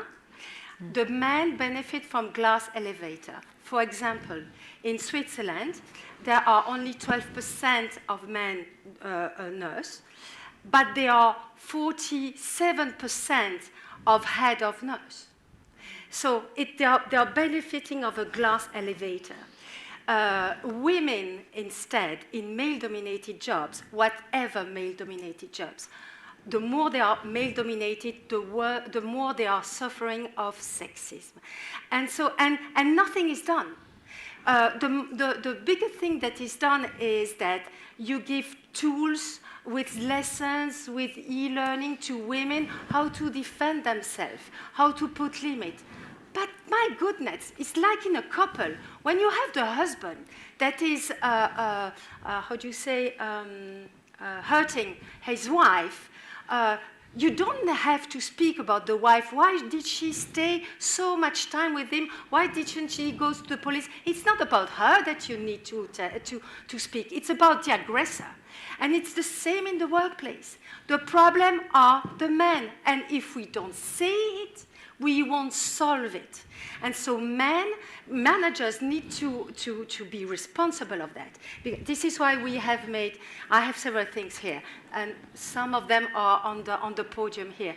This is the handbook for managers to stop sexism in the workplace, because the real responsibles are the top managers. Mm-hmm. They need to change the behaviors of their teams. They need to change what is tolerated and what is not, and they need to sanction people. Otherwise, nothing will change. So it's very important to train the managers first, to make them aware of this systemic inequality, and then to train all the teams of men if you want to keep these women. Mm-hmm. Thank you, Isabella. Mali, you wanted to come in. Thank you. Yes, I mean, I can see, thank you for your passion, Isabella. I can see this is a very important topic. And to a large extent, I agree with you. But I don't think it's men's responsibility or women's responsibility. I think I'm personally very conscious about that. It's important that we all take responsibility, because this man, if you want to, by means of an example, was raised by parents. There was a mother involved in his upbringing, has a sister, might have a wife, might have a daughter, and therefore is also influenced by a surrounding environment, and everybody has a role to play in that. And I think in this part of the world, again, this is where I can speak to, I think bringing sexism or harassment closer to home for everybody, male and female, is for me the business case behind it. When we promote, equality in the workplace, it's not, we want more women, but it's your wife tomorrow, it's your daughter tomorrow, and this is the respect. What respect would you like your sister to have in the workplace, or your daughter as she enters the workplace? And I find 90%, if not more, that this immediately creates a shift in mindset, kind of go, ooh, so what I'm doing to you, another person's going to do to my female, relationship. So we need to work together. All fathers of daughters would be inclusive partners, respectful partners, and good managers to women, we wouldn't be there. Look, I've never thought I'd be having this conversation with you, but things have changed for everybody. And I think it's not easy either to say, Nicola's going to shoot me here. Okay, I have to bring in the audience, because I think people are itching to give their opinion. May I just add something? Yes. The STEM education gives a lot of confidence to women, because where there are astrophysicians or engineers, something like that, men respect them more. And secondly, the STEM jobs are very well paid. That gives an independence to women. And you're not treating a woman who gains a lot of money at the same time, and the same way, or a woman or not. It's a question of power.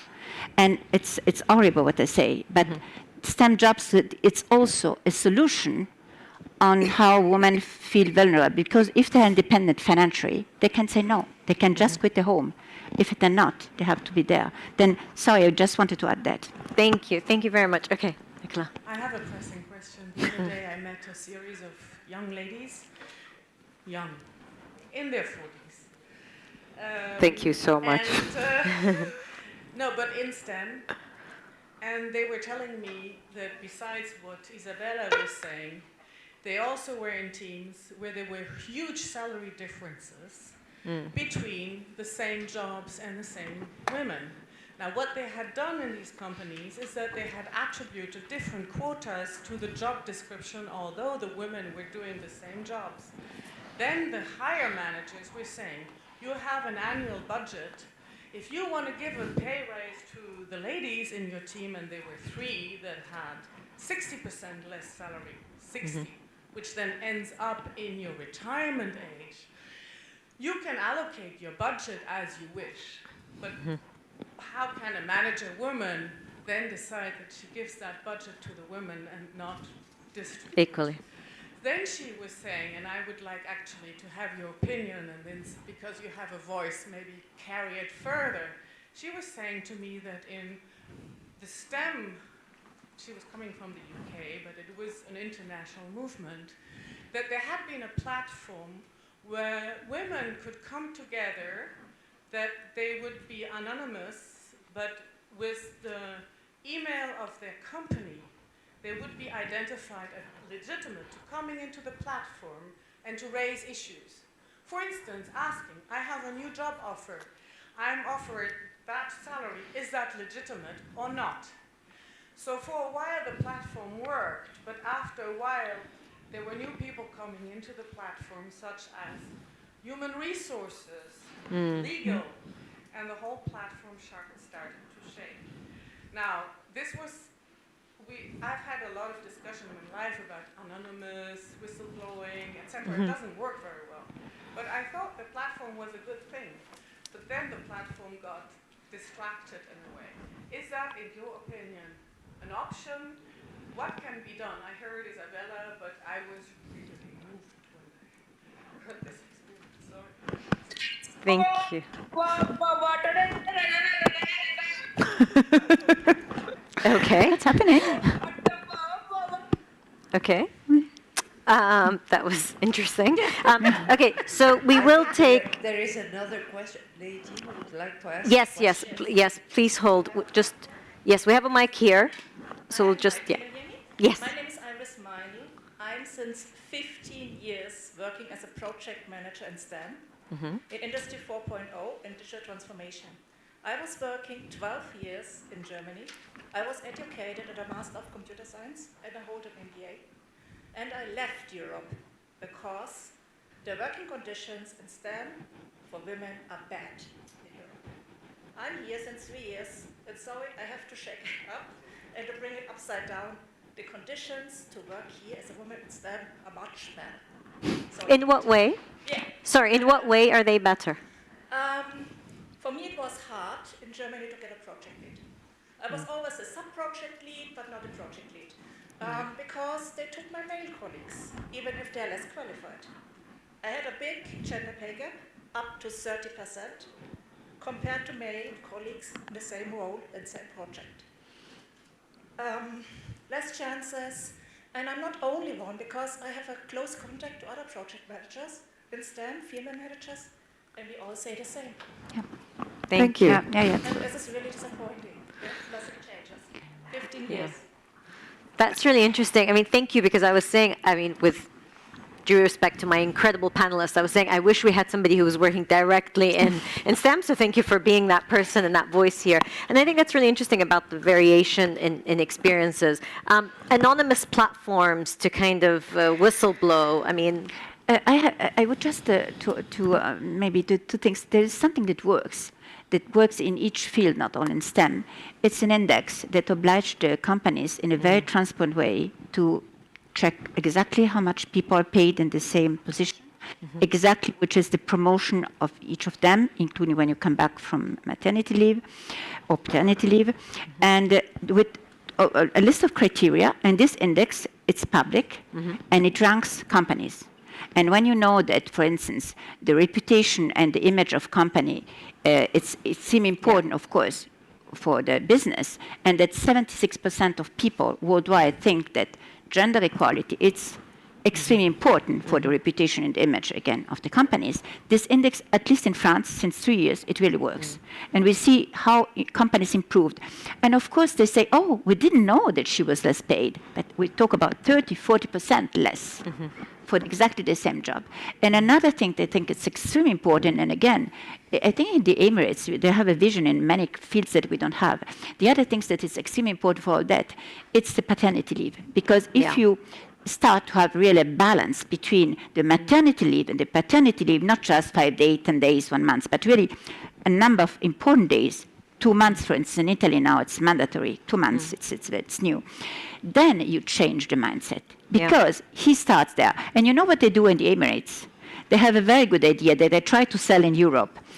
Not only they propose paternal leave, but ambassador, they propose a paternal leave 2 days before the woman goes to the clinic, because they say like that, they will see how to fill the fridge, how to dress the children to go to school, to understand where the sockets are, and I'm not joking.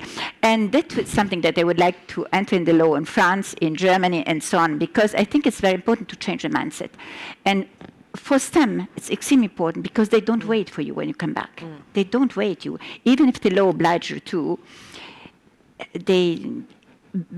it goes quicker than in other fields, and they don't wait for you because innovation. And then when you come back, you forgot what you should do. That's why skilling, reskilling, upskilling, all lifelong. It's very important.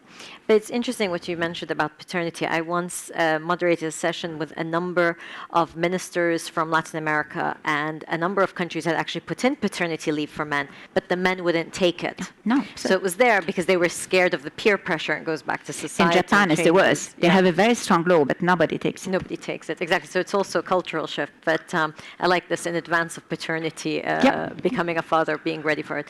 Maali, you wanted to come in. Yes, I want the anonymous platform. Actually, so when I started thinking about the session, I like to think of, okay, ways forward. I mean, UAE is doing great. Thank you again. But that's not to say, we've done enough. Thank you very much. There's no room for growth. I think there's room for development along with, and having anonymous applications, not just a platform for questions or whistleblowing, but just blind applications, blind emails. I mean, we are talking about STEM. We are talking about cutting edge. So why in today's cutting edge world are we still saying, are you a boy or girl sending me the email? And what difference does it make? Why isn't it just a blind email? Why isn't it just a blind application? Why isn't it? And there's so much that can go with that, that we're subconscious, which brings us to unconscious bias that plays out without us knowing it. I guess by definition, unconscious. So I'm all for anonymous platforms, and not just for whistleblowing, but for so much more. And the wider the application for that, I think the better off we are. Schools, academia, exams, applications, university, jobs, mentorship, internships. I think that, personally, I think that's a wonderful idea. I'm worried. I think that transparency is fundamental to equality. Me too. I think that being measured, you have to count women to make them count. Very important. I think that there is no silver bullet. There are a lot of measures to be undertaken in order to achieve the goals we want to achieve. There is no silver bullet. And I would like to say, for your experience, Madam, very interesting. Germany is not a good country for working women. Germany is really at the end of the ranking of the place of women in the labor market, especially in male jobs, and at the top level. Because you have these stereotypes of Rabenmutter. You cannot be a good mother if you have a career. 53% in Germany. 53%. It's really complicated. But you know what?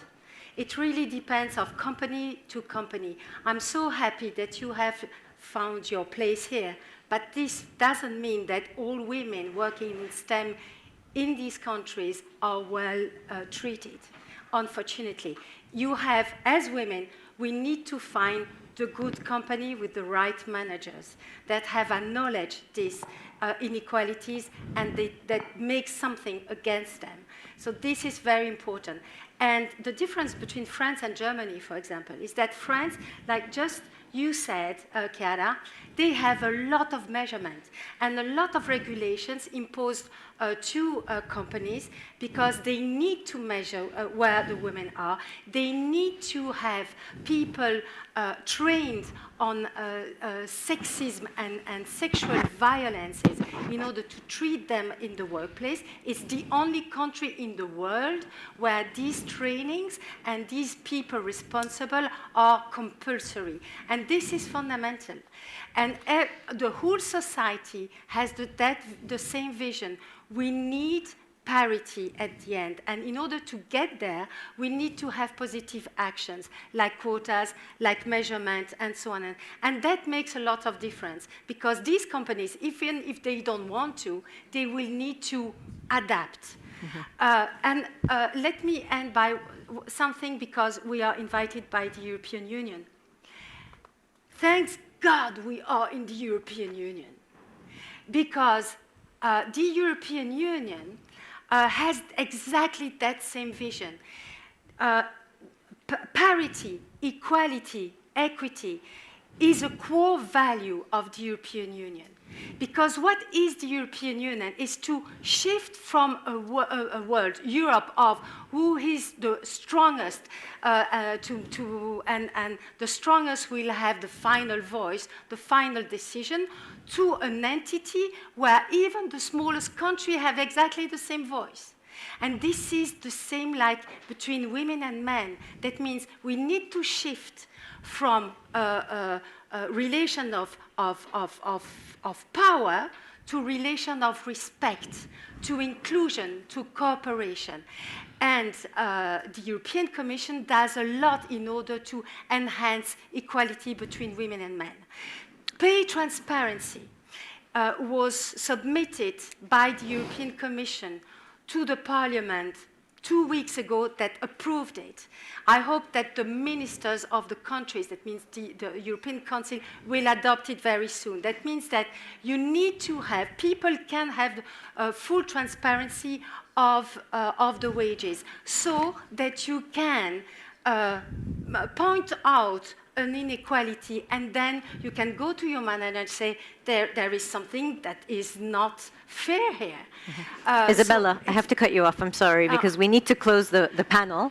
And so we're out of time. But before we do our closing, and you said there is no silver bullet, which I agree with you, but the title of our panel is The Need for Radical New Approaches for Women's Participation in ICT and STEM. So I'm going to hold you to just focus on ICT and STEM for a moment, and give us one radical new approach, be it transparency and salary and enforcing it, but if there was one radical approach that you would advocate for, particularly in ICT and STEM, what would it be? And it has to be in a minute. Go on. The she-covery. The she-covery, what we launched during the G20 presidency, and it's now well known everywhere. It's a change, a shift of paradigm, where the woman is the heart of the social progress, scientific progress, the technological progress, the fight against climate change, of course, the access of capital, and at the table negotiation. And if you, can I say a word of that? Yes. Ambassador, you just reminded that we have 3 strong women at the head of Europe. Let me just, I know I asked the permission before because it's not STEM. You remember in 2003, there was 2 young boys starving in the jails in Spain. There was a strong emperor, Charles V, and there was another strong king, François Ier. Peace was impossible. Negotiating was impossible. And then came 2 women. They said, we want to make peace, and they did it. And it's called the Paix des Dames. And since there, 500 years have gone. I really do hope that having 3 strong women at the head of Europe, we will have another piece of dam in this kind of situation. Thank you. Okay. back to ICT and STEM. I will continue to try to keep this panel focused, despite all my best efforts. Isabella. I will continue what I wanted to say because this answers to your question. Okay. So let me go back to be inspired by what the European Commission does. In Horizon Europe, which is the framework for research, for the first time ever, they have imposed that you are not eligible to funding unless you don't have a gender equality plan. And this gender equality plan answers all the questions because you need to measure. You need to have positive action like quotas, like trainings. You need to transform your corporate culture in order to be more inclusive. That means also have training against sexist behaviors and so on. And they are not eligible to the fundings unless they don't do a serious gender equality plan. I think the state must be, in all the state, even the member state of the European Union, should be inspired by that very wise and bold statement of the European Commission and embed that in their legislation. Thank you. All right, and Maali, final word. One might be difficult, but I'll be very brief. I'd say first would be increasing women in leadership positions in STEM and ICT. So to Isabella's point, instead of having to build the managers' awareness, have the women there as managers and they can drive that. So increase the number of women in middle to senior management, qualified women, and of which there are many. To leverage blind application, blind approach platform as much as possible in the operations in this space. And third, again, to Isabella's point, data. Definitely. We cannot monitor, assess what we are not measuring.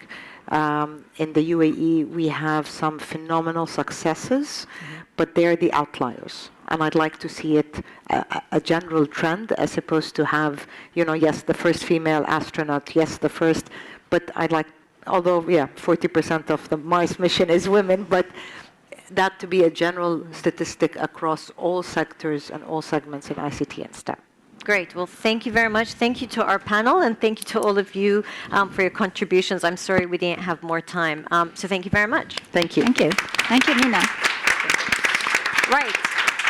The organizers have asked Samir and I to give you a very brief summary of today's panel. So if I may ask the panelists to please take their seats, and then let's see how you can close out with me before we hand over to His Excellency the Ambassador.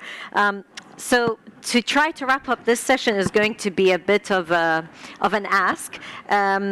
We started by talking about stereotypes, and stereotypes being at home, in schools, in the workplace, and beyond. So the necessity to tackle stereotypes.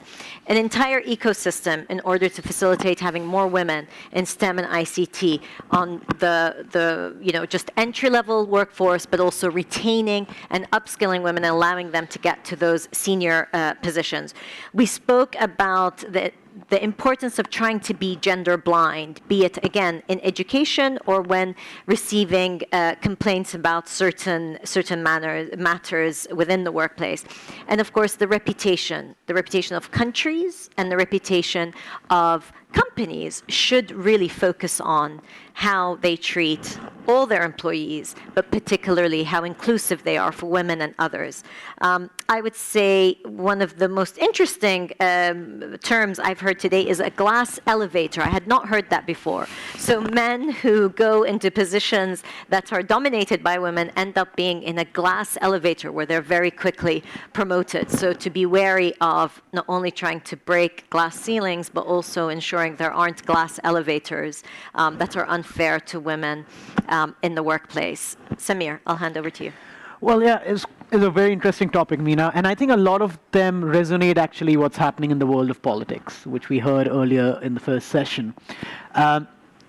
If you look at globally where women stand in terms of their participation, Europe is doing well. It's at least at 33%, but many other parts of the world, they're still lagging behind. And I think the biggest challenge, what we heard was that it's at the regional levels, at the grassroots levels, because though there have been mandates and there have been a push at the top, especially in EU, to get more women in.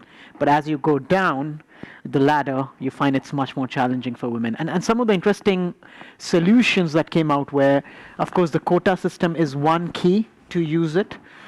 Because it becomes binding on countries or institutions to implement that, and maybe that's the way to push because it's just such a male-dominated,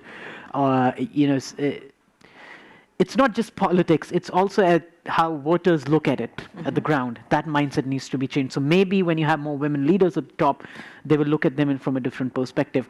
I think one of the panelists, Silvana, spoke about even women who are able to break the glass ceiling, quote unquote, they find other challenges. Some of them are able to get positions, cabinet positions, but they don't have power, real power. So even though for namesake they are ministers or assistant ministers, but they're not taking the key decisions. And it's important that some of the portfolios, important portfolios like Minister of the Finance Ministry, Energy Ministry, they should be also given to women, and they shouldn't be given ministries which are not considered heavyweights, so to say. And interestingly, and I think this is something which resonates again, whether it's STEM, whether it's the corporate world, that a lot of women that do end up doing well or climbing the ladder, they face a lot of issues on a personal level where they're questioned whether they're a good mother, whether they can handle their children when they are doing such an important job, and that there is that bias towards them. So I think that attitude needs to change, which cuts across, I think, all spheres of life.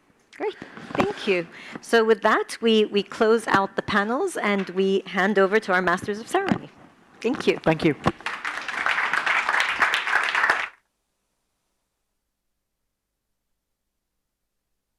Thank you, Mr. Hashmi and Ms. El Arabi, for that excellent panel, and thank you so much to the experts. And now I'd like to introduce His Excellency Xavier Chatel, Ambassador of France to the United Arab Emirates, to present his conclusions on our high-level event today, Widening the Pool, Harnessing Women's Talents and Abilities for the Fourth Industrial Revolution. Your Excellency.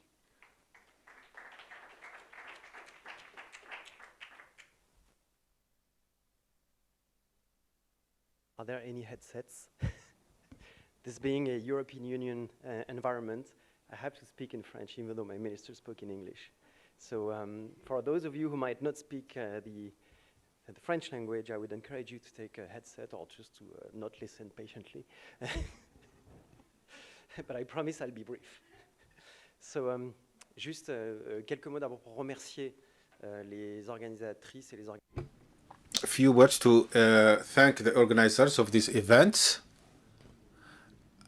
and the participants and the panelists that tackled fundamental and very important subjects and themes, which I consider a huge, enormous task. But here we are talking in a country where we have access, women have access to bigger and higher responsibilities. Take for instance the Expo 2020. We have there is a woman who is not the president, but she had participated and worked efficiently to the success of this organization and event. And I signed a declaration of intention with the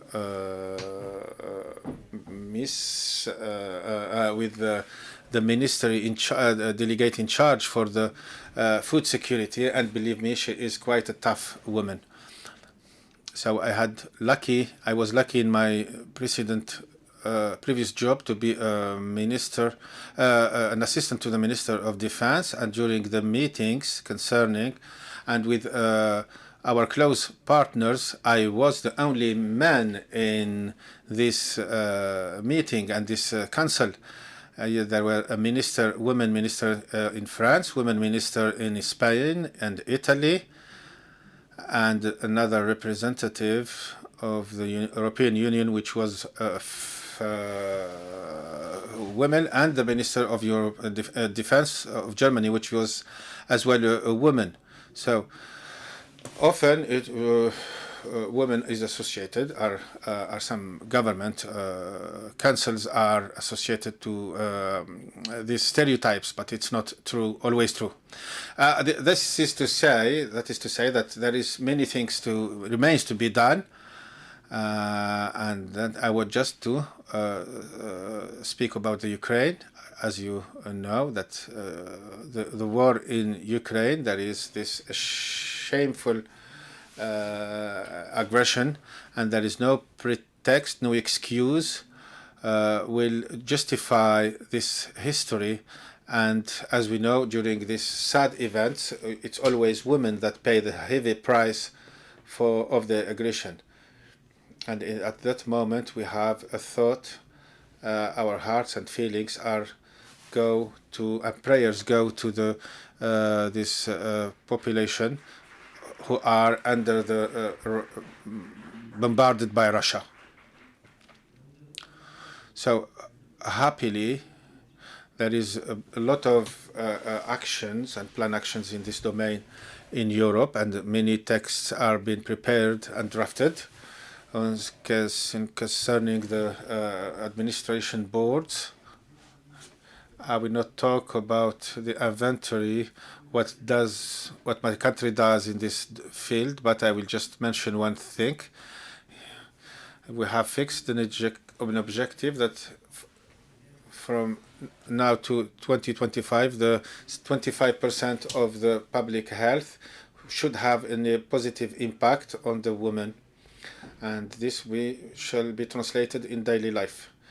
And I will add that mobilization of the private sector is an example of this mobilization. It's not about the legislations, or it's about winning a moral fight, an ethical fight, and this campaign will show as well the capacity of the private sector and its impact and on making some progress in this fight. And then I have on the international level, we had to remember the female candidates who was like Christine Lagarde, the president of the Bank European, and I will mention Hazara Mubarak, who won the General Secretary of the International Union of the Preservation of Nature. There is really a very important agenda, and I want to finish on some hope and try to do something. I will try to kidnap or mention, the German ambassador who told me a joke some months ago before the German election. He was watching TV with his 11-year-old son, and he see that his son was very thinking. So he said to his father and said, "Does a dwarf can become a chancellor?" Thank you.